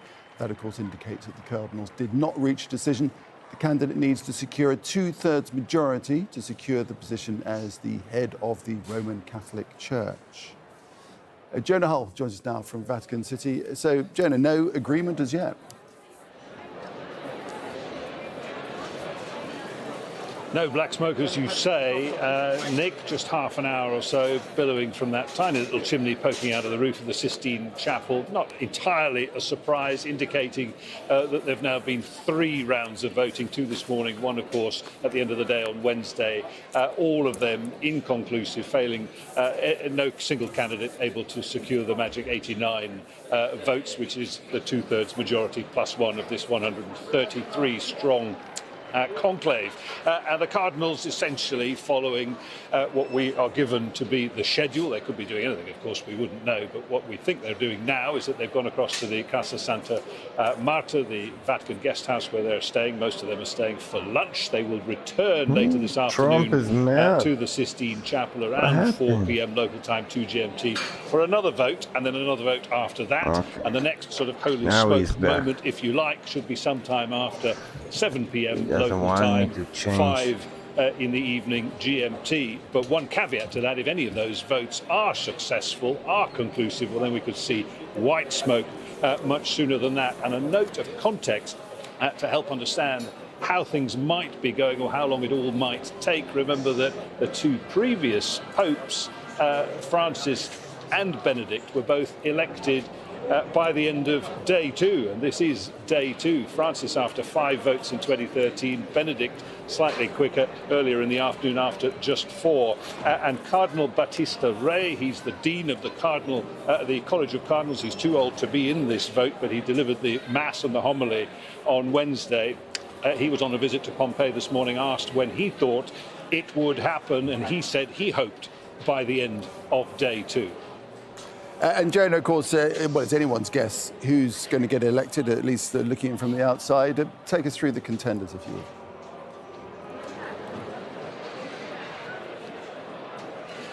The list of contenders, they're called papabile, literally means popeable, people with the right sort of qualities, characteristics, the right sort of depth of knowledge of the church, managerial experience, the right sort of policies and so on. It gets longer, if anything, rather than shorter, simply because such is the secrecy of this whole procedure that really no one can be ruled out. They will, as I say, have done 3 votes now in this process. They'll have been looking at where the power centres lie. There might be factions and alliances forming around those power centres, cleaving along this central sort of fault line now that we can identify, which is the question, does this new papacy follow the route that Pope Francis took, this progressive reformist route, or do conservatives and traditionalists seize control and try and bring a halt to what Francis was trying to achieve? We simply don't know the answer to this, but we've got progressive candidates, Italian cardinals like Pietro Parolin, the Secretary of State.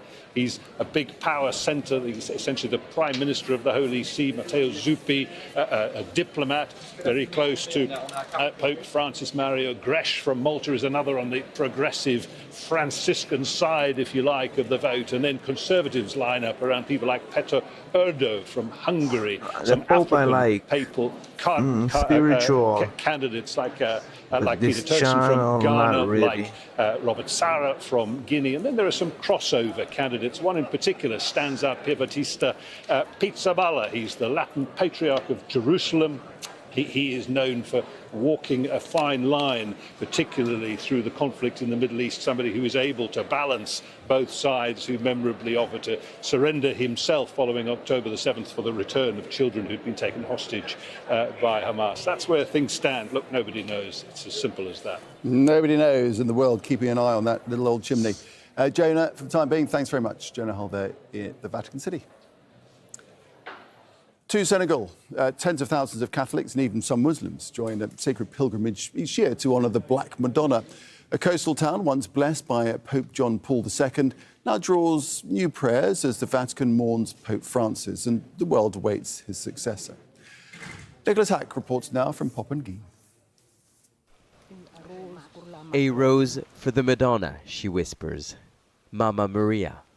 For Sister Kumba, this is a daily ritual. For millions of Roman Catholics in West Africa, it is a site of pilgrimage. Before the Gospels or the call to prayer, fishermen in the village of Popengine spoke of a black woman of light rising from the waves. A divine miracle, neither Christian nor Muslim, but something older than time. For Sister Kumba, it is the Virgin Mary, the Black Madonna. Since the sighting in the belly of this cave, wishes turn to miracles. The sick come to heal, the heartbroken for love, the lost for a glimpse of grace. Sister Kumba prays for a pope, not just any pope, but one who sees Africa not as a mission, but as a mirror. The Madonna has her wishes too. She has instructed her son Jesus to give our church the right person, wherever he may be from. And so I suspect Jesus will do his maneuvering among those cardinals locked in the conclave. A crowd in awe chant, "The Pope is here." It was 33 years ago, John Paul II making his way to Popengine. Millions sing Ave Maria to the tune of Guantanamera. Among them, a Muslim, Al-Yun Sen. To his surprise, the Pope offered him a prayer and a chaplet. Can you imagine the Pope left Rome to mingle with us, the supreme guide of Christianity, paying homage to the Muslims here?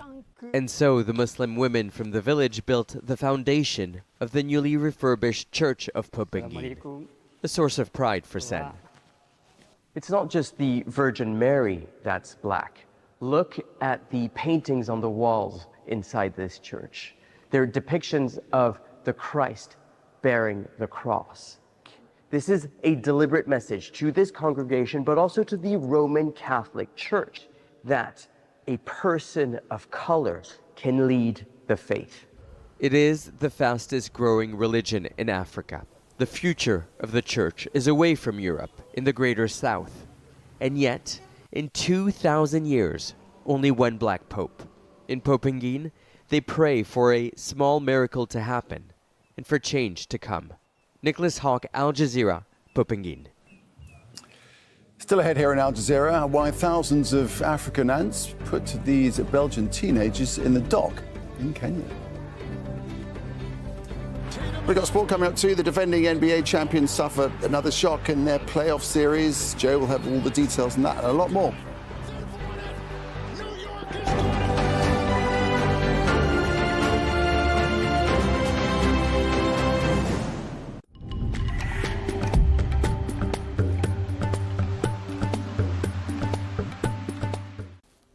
It's Thursday. Here's your forecast. Across Europe and Africa, the rain's still coming at you through Italy and the Balkans. This has been particularly bad along the border with Serbia and Romania. We've got a repeat of that today on Thursday. These have been damaging storms, destroying hundreds of homes in some cases. It's a warm breeze coming up through the Aegean. That pops up the temperature in Athens at 30 degrees. But for the other side of the Mediterranean, rain comes pouring back into Portugal and Spain. That's going to put a cap on temperatures. There had been a hailstorm the other day in Barcelona. We could see a repeat of that today. Now for the northwest, those winds are turning lighter. That's going to allow temperatures to come up over the next few days in places like London and Paris. Let's get you up to speed with your weather for Africa. Rain through the northwest, but the worst of it should be south of the major cities, Algiers and Tunis, and then rain around Guinea-Bissau, Sierra Leone, Liberia into the Ivory Coast, and for the coast of Nigeria, big pulses of rain there. Winds will be the big story for South Africa through the northern Cape Province and the western Cape Province. So Cape Town, it's going to be a few windy days for you. By Saturday, we could see those winds anywhere from 60 to 70 kilometers per hour, and it's a little cooler than where it should be.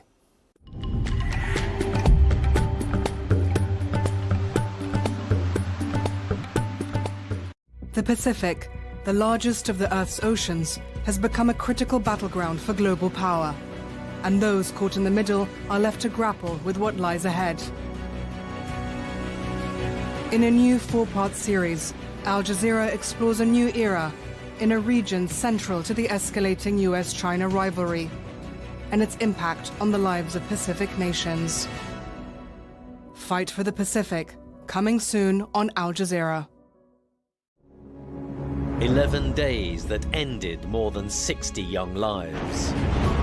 In May 2021, the powerful testimony of Palestinian families in Gaza as they remember their children killed during the Israeli bombing 4 years ago. 11 days in May on Al Jazeera.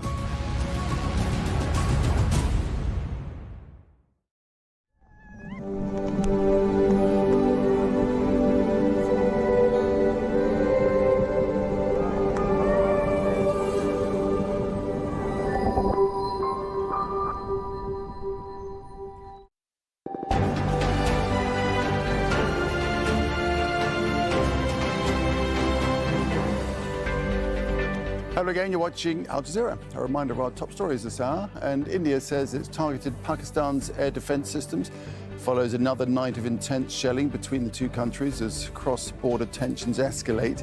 Pakistan says it shot down 12 drones overnight, including some targeting Karachi. At least 16 people have been killed, dozens injured in the border towns and villages in the Indian-administered Kashmir. Multiple homes and buildings have been damaged in the city of Poonch. The Israeli military is targeting homes and tents, sheltering forcibly displaced Palestinians across Gaza. At least 16 people have been killed in a series of attacks, including 9 family members in Beit Lahia. Chinese President Xi Jinping is in Moscow to attend Russia's Victory Day celebrations to mark the end of World War II.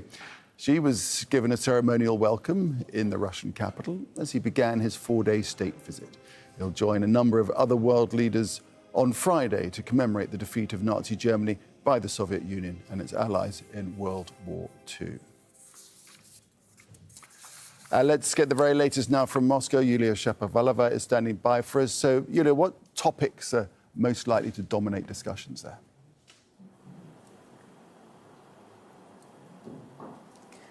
Well, I'd like to mention that the Chinese president has brought a very big delegation with him this time around, and that means that the talks are going to be quite substantial. Obviously, the reason for them to be here is to take part in the Victory Day celebrations. For Russia, of course, these celebrations are very, very important. Right now, the talks between the two presidents continue. According to Vladimir Putin, the development development of the Russian-Chinese relations is not directed against anyone, and also Vladimir Putin expressed his readiness to visit China with an official visit in September this year to mark the 80th anniversary of World War, of the end of the World War, of the Second World War. The bilateral political, economic, military cooperation, of course, is being discussed during these talks in the course of these days while the Chinese delegation here in Moscow. Also, these talks, according to analysts, are very likely to include a long-delayed gas pipeline project linking the two countries. These discussions have been halted for years by disagreements over the cost of the project.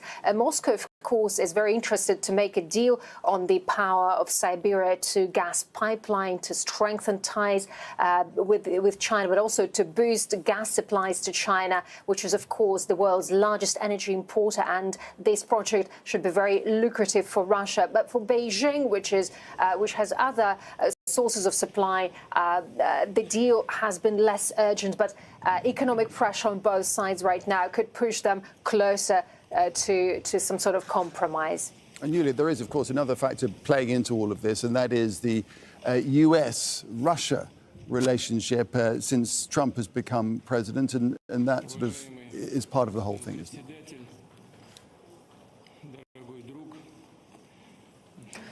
Well, no matter what.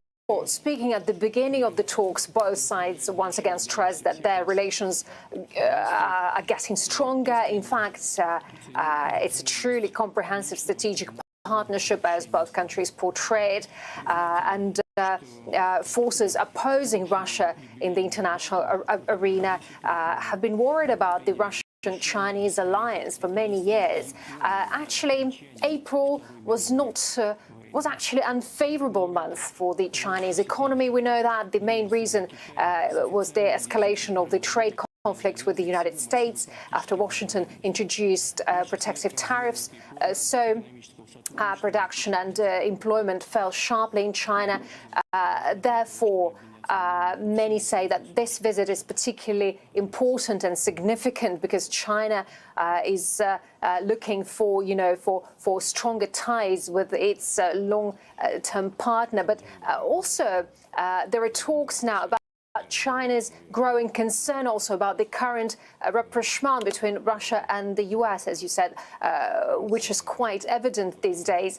It could mean some geopolitical shifts that could possibly affect China. So today's talks may cover US efforts to establish closer ties with Russia on gas, including possible cooperation with energy giant Gazprom. So it's going to be very interesting to hear later on, when we have this information, China's take on this particular issue. All right, we'll see how it all pans out. Yulia, thanks for that. Yulia Shapovalova in Moscow. OK, 8th of May, 1945. VE, or Victory in Europe Day, marked the surrender of Nazi Germany to the Allied forces, ending the most devastating war Europe had ever witnessed. While many countries vowed to work towards a shared economic prosperity in the hope that better social conditions would help prevent the spread of radical ideas, 80 years later, the far right in Europe is on the rise once again. Alex Kotopoulos has more. Ecstatic crowds cheer at the liberation of Europe, the end of a war against fascism that had lasted 6 years.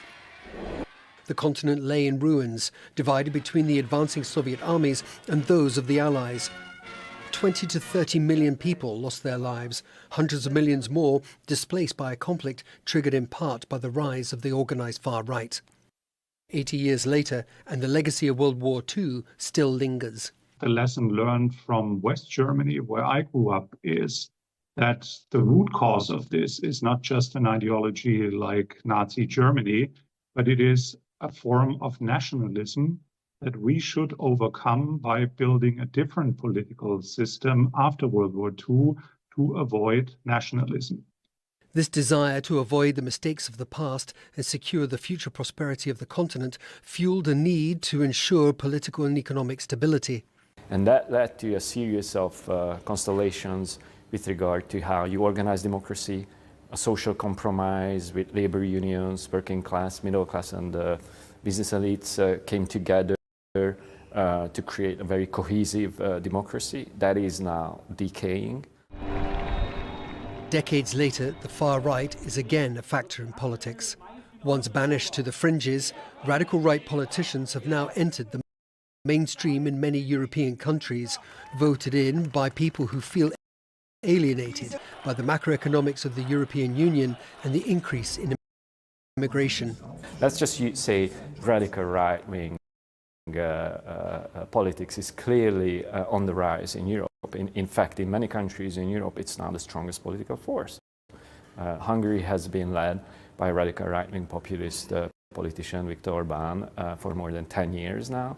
The Netherlands, the strongest political party, is a radical right-wing populist party. Austria, but even in Germany, the Alternative für Germany, it is now the second strongest party, constantly polling above 20%, which has been really inconceivable for many years. The idea of European unity was created in part to prevent war. This was an illusion we lived for 70-something years until Russia reminded us that wars are still something that happens on the continent, and we cannot guarantee that focusing on the pressing problems of the 21st century, like climate change and social cohesion and dealing with migration, that this is all the European Union has to address. 8 decades later, after the defeat of Nazi Germany, the unity of the continent is again under threat of war, this time with Russia. As the radical right blames migrants fleeing far-flung wars and climate change for the discontent of Europe. Alex Katopoulos, Al Jazeera. French President Emmanuel Macron says he'll push Europe to lift sanctions on Syria and lobby the US to do the same. He made the comments after meeting with the Syrian President Ahmed al-Shara in Paris. It is Shara's first official visit to Europe and a sign that France is keen to rebuild ties with the country after the fall of Bashar al-Assad's regime in December. Shara remains on a terrorism sanctions list for his previous leadership of the armed group Hayat Tahrir al-Sham. Natasha Butler has more on his visit from Paris. Well, talks between the leaders lasted around 2 hours. Al-Shara is keen to project a reassuring image to Western powers who've been a little bit wary, who are looking to see what shape this new leadership will take. What Al-Shara did say was that it was his role not only to stabilise Syria, but also, he said, to return dignity to Syrian people who should no longer be defined, he said, just by war and conflict. These sanctions were imposed on the previous regime because of the crimes it committed, and this regime has been removed. The removal of the regime should lead to the removal of these sanctions, and there is no justification for the continuation of the sanctions. I reiterated that he must do everything in his power to protect all Syrians without exception, regardless of their origin, religion, faith or political views, and to ensure that those responsible are prosecuted and brought to justice. This is indeed the commitment he made and on which he issued a statement several weeks ago. Well, both leaders made it clear that stability in Syria was essential, of course, not only for the country, but also for the region, and Emmanuel Macron said also for Europe too. Natasha Butler, Al Jazeera, Paris. The international film industry is warning of the immediate impact of Donald Trump's plan to impose 100% tariffs on foreign-produced films. Australia is a favoured destination for Hollywood movies due to lower costs and tax incentives. Its government says it will stand up to the levies. Sarah Clark has more now from Brisbane. Making movies is a $2.5 billion industry in Australia. The federal government offers a 30% rebate for large budget projects to film on Australian shores. US President Donald Trump says incentives like these have decimated locally produced American movies.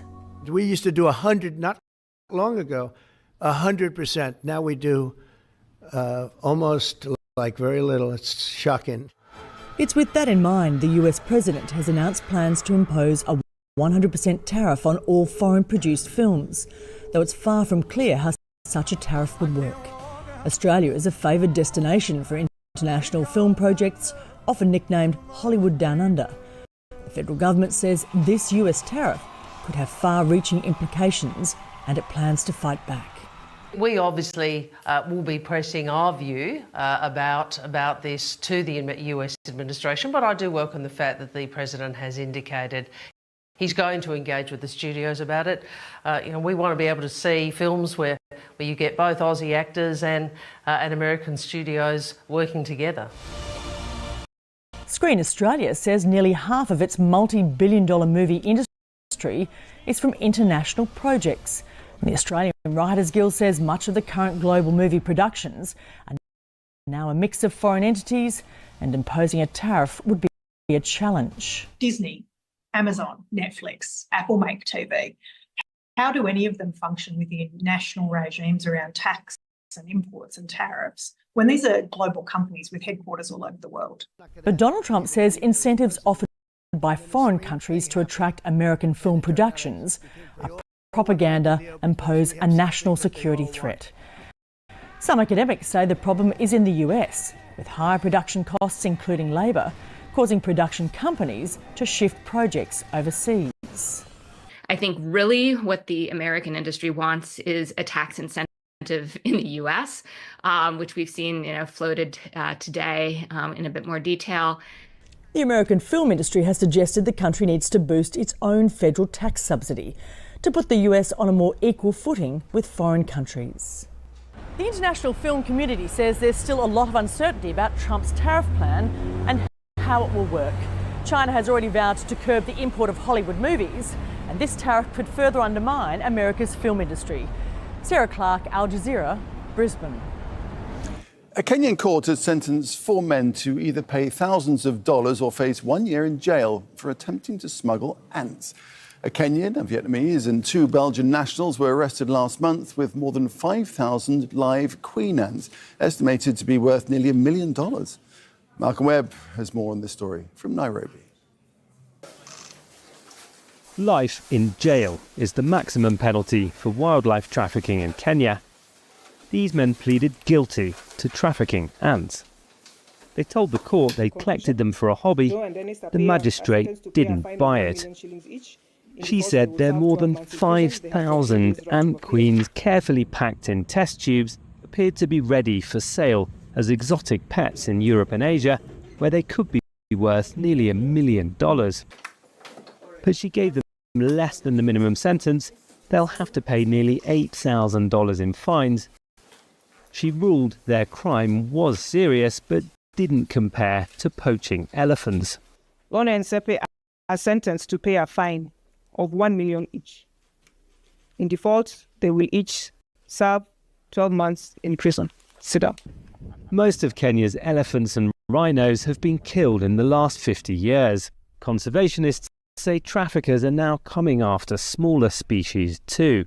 Rangers from the Kenya Wildlife Service are more used to protecting larger creatures, but they say the small ones, like insects, play a crucial role in the ecosystem, and there's growing interest from international traffickers to smuggle them to other continents. There are more than 500 ant species in Kenya, living everywhere from forests to savannas. The traffickers were carrying giant African harvester ant queens, which exotic pet stores sell for nearly $200 to enthusiasts who want to start a colony in a tank. Prosecutors told the court, and the traffickers admitted, that they called themselves the Ant Gang. One's from Kenya, one's from Vietnam, and 2 are teenagers from Belgium, whose scoutmaster appealed to the court for lenient sentencing. We did not came here to break any laws. By accident and stupidity, we did. And I know breaking laws is for criminals, but I don't feel like a criminal. In many countries, ants are better known for ruining picnics. The case has drawn the attention of those around the world who didn't know they could be somebody's pet, earn a fortune, or even land somebody in prison. Malcolm Webb, Al Jazeera, Nairobi, Kenya. Still ahead here in Al Jazeera, PSG fans flood the streets of Paris as their team reaches the Champions League final. Joe will have the details of that in sport in a minute.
Lots of sports to talk about. Here's Joe.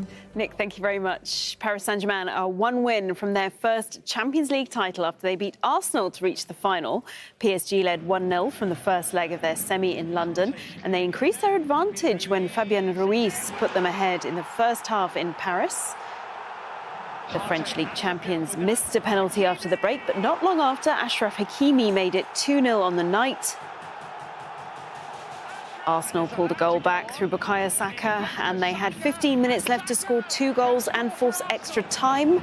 Saka had a golden opportunity to get another, but he blasted his chance over the bar. PSG winning 3-1 on aggregate, and they're into the final where they will face Inter Milan in Munich on May the 31st, although Arsenal's manager thought his side were the better team over the 2 legs. I think so, yeah, especially for 160 minutes. I'm saying that, and they are saying that because they just told me that. Who did the PSG bench? Yeah. Mikel Arteta is a great friend, but I don't agree at all. We deserve to get the final. They are a great team as well, but we scored more goals and we played in a great way the first leg. And the second half, it was a different match, and we could score even more goals. PSG fans celebrated their team booking their place in the final by flooding the streets of the French capital, wearing football shirts and setting off flares. The last time they reached the Champions League final was 5 years ago when they lost to Bayern Munich. Manchester United are on the verge of the Europa League final, although their coach says their winning the trophy won't disguise the fact that they've had one of the worst seasons in the club's history. United go into the second leg of their semi-final against Athletic Bilbao with a 3-0 lead. This competition is their only remaining chance of silverware this season and of reaching the Champions League, with the club 15th in the English Premier League.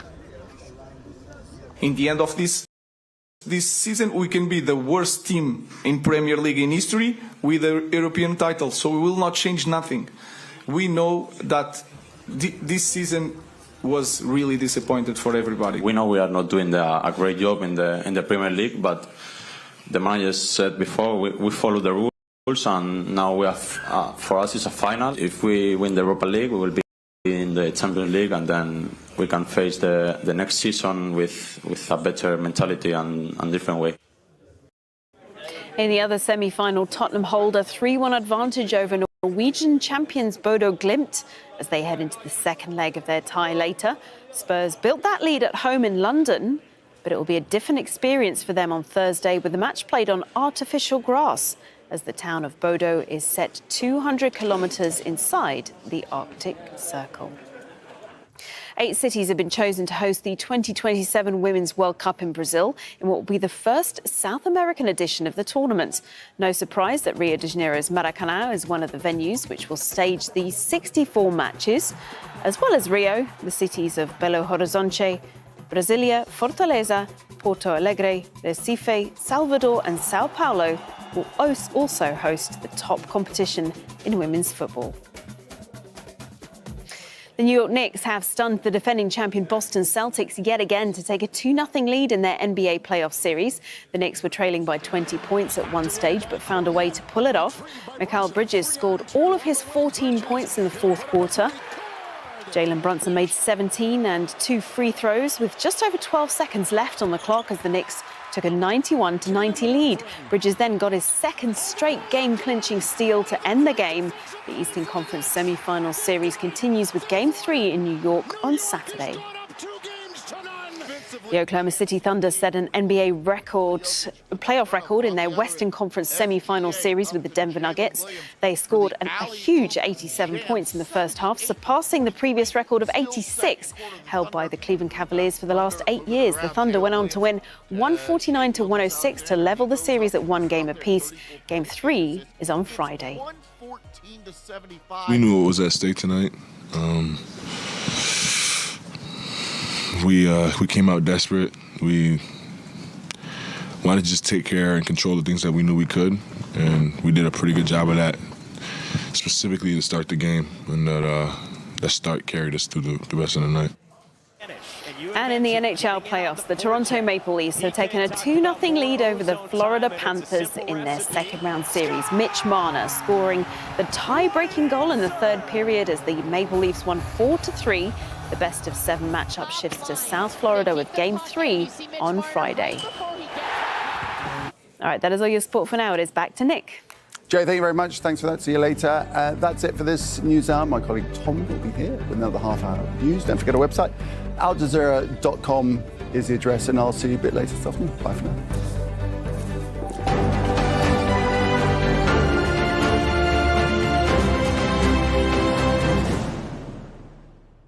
Stories of determination and joy from Mali. Si on arrive à éduquer les enfants d'aujourd'hui à déjà voir notre métier comme un métier. And Rwanda. Mbere abazungu bataraza ubu abanyarwanda bakunda kwiyogoshesha gutya ariko bitewe n'amateka. Short documentaries from African filmmakers. Africa Directs on Al Jazeera. The latest news. The ad definitely touched a nerve here. Complaints have been filed by viewers, and even opposition parties have joined in the call for the video to be removed. With detailed coverage. By putting tariffs on car parts and cars, that's going to force these car companies to bring manufacturing back to the United States. From the heart of the story. Chaos and major delays. What happened on the Iberian Peninsula is not only a test for Spain and Portugal, but for Europe as a whole. Inequality, corruption, repression, and rage. The political elite just decided to cut the piece of cake and share it among each other. A documentary explores the desperate state of democracy in Lebanon. Through the eyes of those who are losing hope. Every day our dreams are becoming lower. Democracy maybe. Democracy for sale on Al Jazeera. The US is always of interest to people all around the world. This has been going on for a number of hours with tear gas being used to push the crowds back. Al Jazeera reports stories from an international perspective. We try to explain to our global audience why it's important, how this could impact their lives. At the height of the storm, the water was so high, it would have been above my head. This is an important part of the world. People pay attention to what goes on here. And Al Jazeera is very good at bringing the news to the world from here.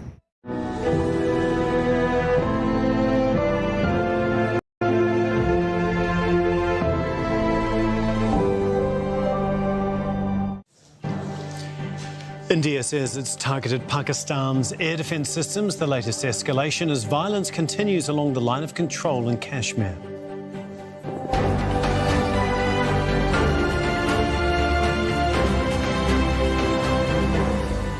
I'm Tom McRae. This is Al Jazeera Live from Doha. Also coming up, the violence between the two neighbours has disrupted flights in both countries, with airports in some cities forced to close. No decision on the next pope. The latest round of voting in the Vatican has failed to choose the new head of the Roman Catholic Church. And a deepening of trust. Xi Jinping is in Moscow to attend Victory Day celebrations.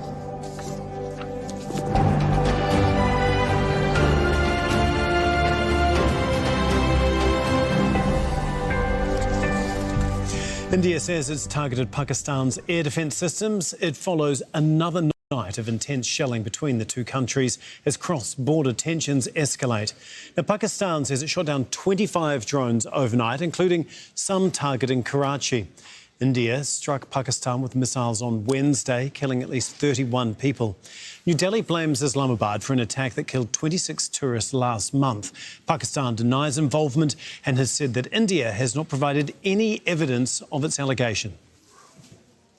Last night, that is the night of 7th and 8th May, India has undertaken yet another blatant military act of aggression against Pakistan by sending Harap drones at multiple locations. Pakistan Armed Forces, being in a high state of alert and vigilance, have so far neutralized 12 Harap drones at various locations. These locations are Lahore, Gujranwala, Chakwal, Rawalpindi, Attak, Bahawalpur, Miano, Chor and near Karachi. At least 16 people have been killed and dozens injured in the border towns and villages in Indian-administered Kashmir. Multiple homes and buildings have been damaged by Pakistani artillery fire in the city of Poonch. People are fleeing to safer areas in the towns and villages bordering Pakistan. We're covering the story from both countries. Our correspondent Kamal Haider is standing by for us in Islamabad. But first we're going to go to Umar Miraj, who joins us from Uri in Indian-administered Kashmir. First of all, can you just give us an update on what exactly is happening there where you are? I'm at the Uri, which is near the line of control. The situation is grim and people are panicked. Authorities have evacuated thousands across the border town in Jammu and Kashmir. The clashes at the line of control in Kashmir this time is more severe than in the previous years, unlike earlier skirmishes which involved small arms and mortars. But the current escalation includes artillery, signaling a worrying shift in the military posture between the two countries. OK, thank you so much, Umar. We appreciate that update. Umar Miraj for us in Uri. I'm going to go to Kamal Haider, who is in Islamabad now. And there are reports of the Pakistani air defence being targeted. What more can you say? We do know now, according to the latest reports coming from Pakistani military sources, that up to 25 drones have been taken down. As the Director General of the military spokesman said, these are Israeli drones. They're loiter ammunitions. It looks like we have lost our connection with Kamal Haider. We will try and get him up a little later in the programme.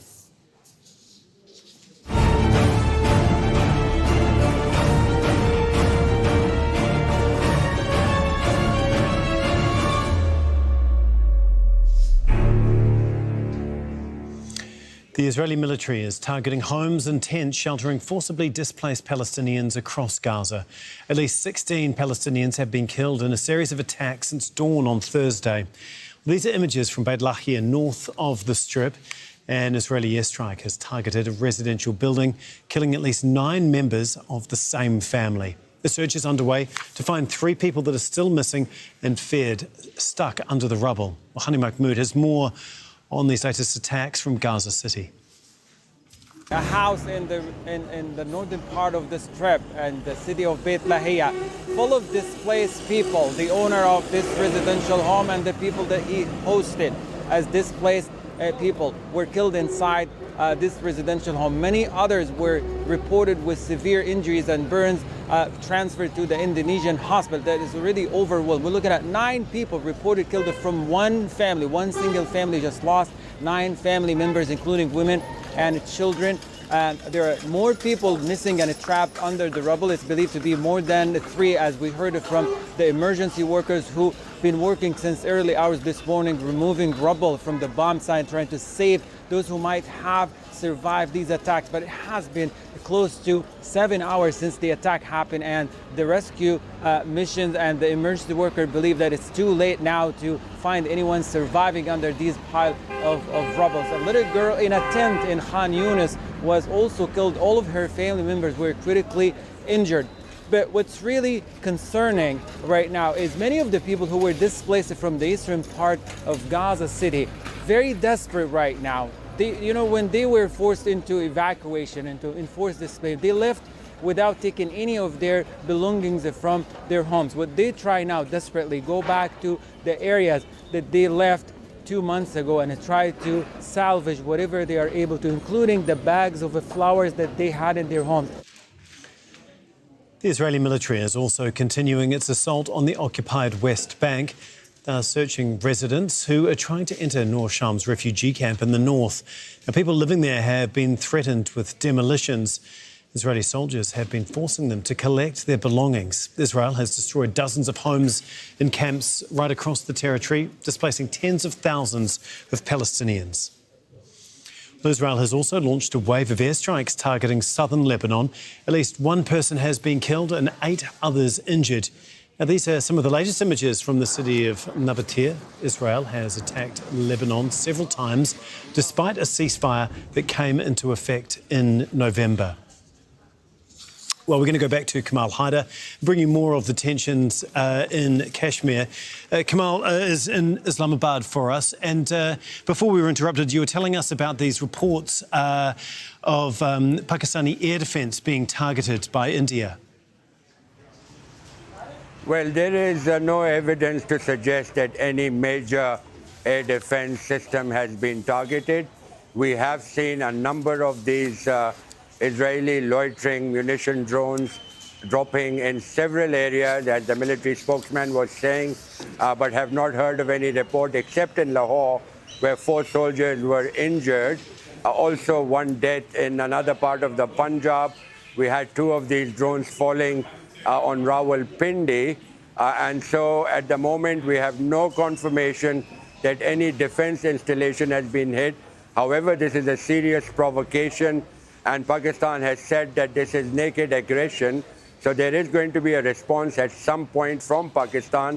This, of course, has also disrupted air traffic throughout the country, and of course some of the airports are shut until further orders.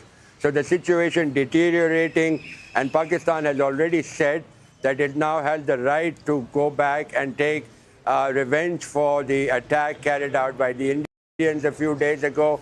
Parliament has endorsed and given that power to the military to be able to strike at any time they want in self-defense. And so the situation is escalating by the hour.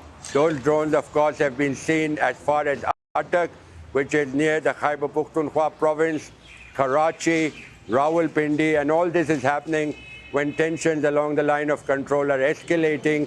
People on the Pakistani side close to the line of control are leaving, and those who have bunkers are staying put. Like you say, Kamal, tension is ramping up there. Can you just give us an idea of how it's affecting people right across Pakistan, especially when it comes to flights? Well, it has definitely disrupted the flights. However, Pakistan is a resilient country. It has seen a wave of terrorist attacks, over 80,000, during the so-called war against terror. It has seen drone strikes, so it's a resilient country. However, the disruptions of air movement, air transportation is going to, of course, affect a lot of people's lives, not to mention the fact those people living close to the international border or the line of control would be worried, obviously, if there is an escalation between these 2 countries. OK, thank you so much, Kamal. Kamal Haider for us there in Islamabad. The Chinese President Xi Jinping is in Moscow to attend Russia's Victory Day celebrations to mark the end of World War II. Xi was given a ceremonial welcome in the Russian capital as he began his 4-day state visit. He will join a number of other world leaders on Friday to commemorate the defeat of Nazi Germany by the Soviet Union and its allies in World War II. Yulia Shapovalova is in Moscow with more on Xi's visit. The Chinese president has brought a very big delegation with him this time around, and that means that the talks are going to be quite substantial. Obviously, the reason for them to be here is to take part in the Victory Day celebrations. For Russia, of course, these celebrations are very, very important. Right now, the talks between the 2 presidents continue. According to Vladimir Putin, the development of the Russian-Chinese relations is not directed against anyone, and also Vladimir Putin expressed his readiness to visit China with an official visit in September this year to mark the 80th anniversary of the end of the Second World War. The bilateral political, economic, military cooperation, of course, is being discussed during these talks in the course of these days while the Chinese delegation here in Moscow. Also, these talks, according to analysts, are very likely to include a long-delayed gas pipeline project linking the 2 countries. These discussions have been halted for years by disagreements over the cost of the project. Moscow, of course, is very interested to make a deal on the power of Siberia to gas pipeline to strengthen ties with China, but also to boost gas supplies to China, which is, of course, the world's largest energy importer, and this project should be very lucrative for Russia. But for Beijing, which has other sources of supply, the deal has been less urgent. But economic pressure on both sides right now could push them closer to some sort of compromise. 8th of May, a victory in Europe Day marked the surrender of Nazi Germany to Allied forces on the 8th of May 1945. That ended the most devastating war the continent had ever witnessed. And many countries vowed to work towards a shared economic prosperity in the hope that better social conditions would help prevent the spread of radical ideas. But 80 years later, the far right in Europe is on the rise once again. Alex Katopoulos has more. Ecstatic crowds cheer at the liberation of Europe, the end of a war against fascism that had lasted 6 years. The continent lay in ruins, divided between the advancing Soviet armies and those of the Allies. 20 to 30 million people lost their lives. Hundreds of millions more displaced by a conflict triggered in part by the rise of the organised far right. 80 years later, and the legacy of World War II still lingers. The lesson learned from West Germany, where I grew up, is that the root cause of this is not just an ideology like Nazi Germany, but it is a form of nationalism that we should overcome by building a different political system after World War II to avoid nationalism. This desire to avoid the mistakes of the past and secure the future prosperity of the continent fueled a need to ensure political and economic stability. And that led to a series of constellations with regard to how you organize democracy, a social compromise with labor unions, working class, middle class, and business elites came together to create a very cohesive democracy that is now decaying. Decades later, the far right is again a factor in politics. Once banished to the fringes, radical right politicians have now entered the mainstream in many European countries, voted in by people who feel alienated by the macroeconomics of the European Union and the increase in immigration. Let's just say radical right-wing politics is clearly on the rise in Europe. In fact, in many countries in Europe, it's now the strongest political force. Hungary has been led by a radical right-wing populist politician, Viktor Orbán, for more than 10 years now. The Netherlands, the strongest political party, is a radical right-wing populist party. Austria, but even in Germany, the Alternative for Germany, it is now the second strongest party, constantly polling above 20%, which has been really inconceivable for many years. The idea of European unity was created in part to prevent war. This was an illusion we lived for 70-something years until Russia reminded us that wars are still something that happens on the continent, and we cannot guarantee that focusing on the pressing problems of the 21st century, like climate change and social cohesion and dealing with migration, that this is all the European Union has to address.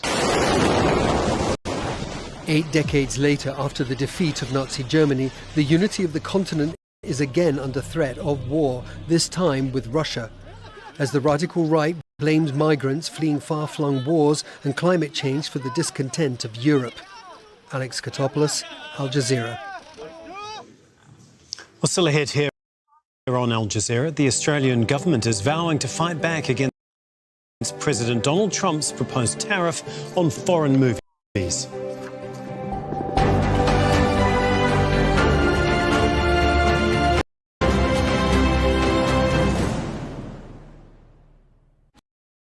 In-depth analysis of the day's headlines. Why is Israel repeatedly bombing Syria? It would like to see Syria remain weak and divided. Informed opinions. Will his tariffs trigger a global recession? Does it make any sense at all? It will lead to a recession. It's having ripple effects way beyond the economics. Critical debate. This is a much more broader fight. Ukraine is just one piece in this geopolitical fight.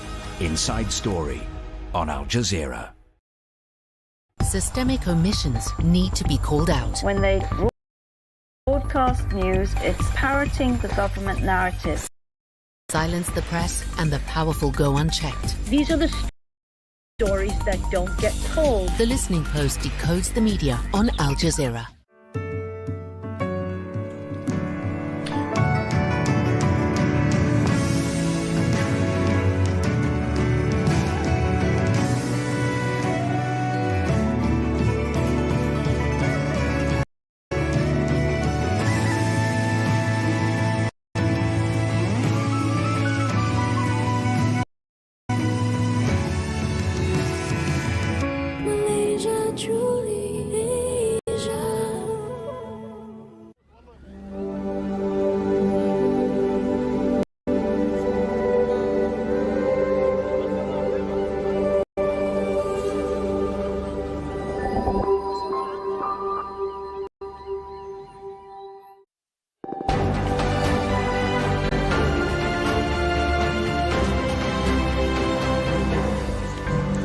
You're watching Al Jazeera. A reminder of our top stories this hour. India says it's targeted Pakistan's air defence systems.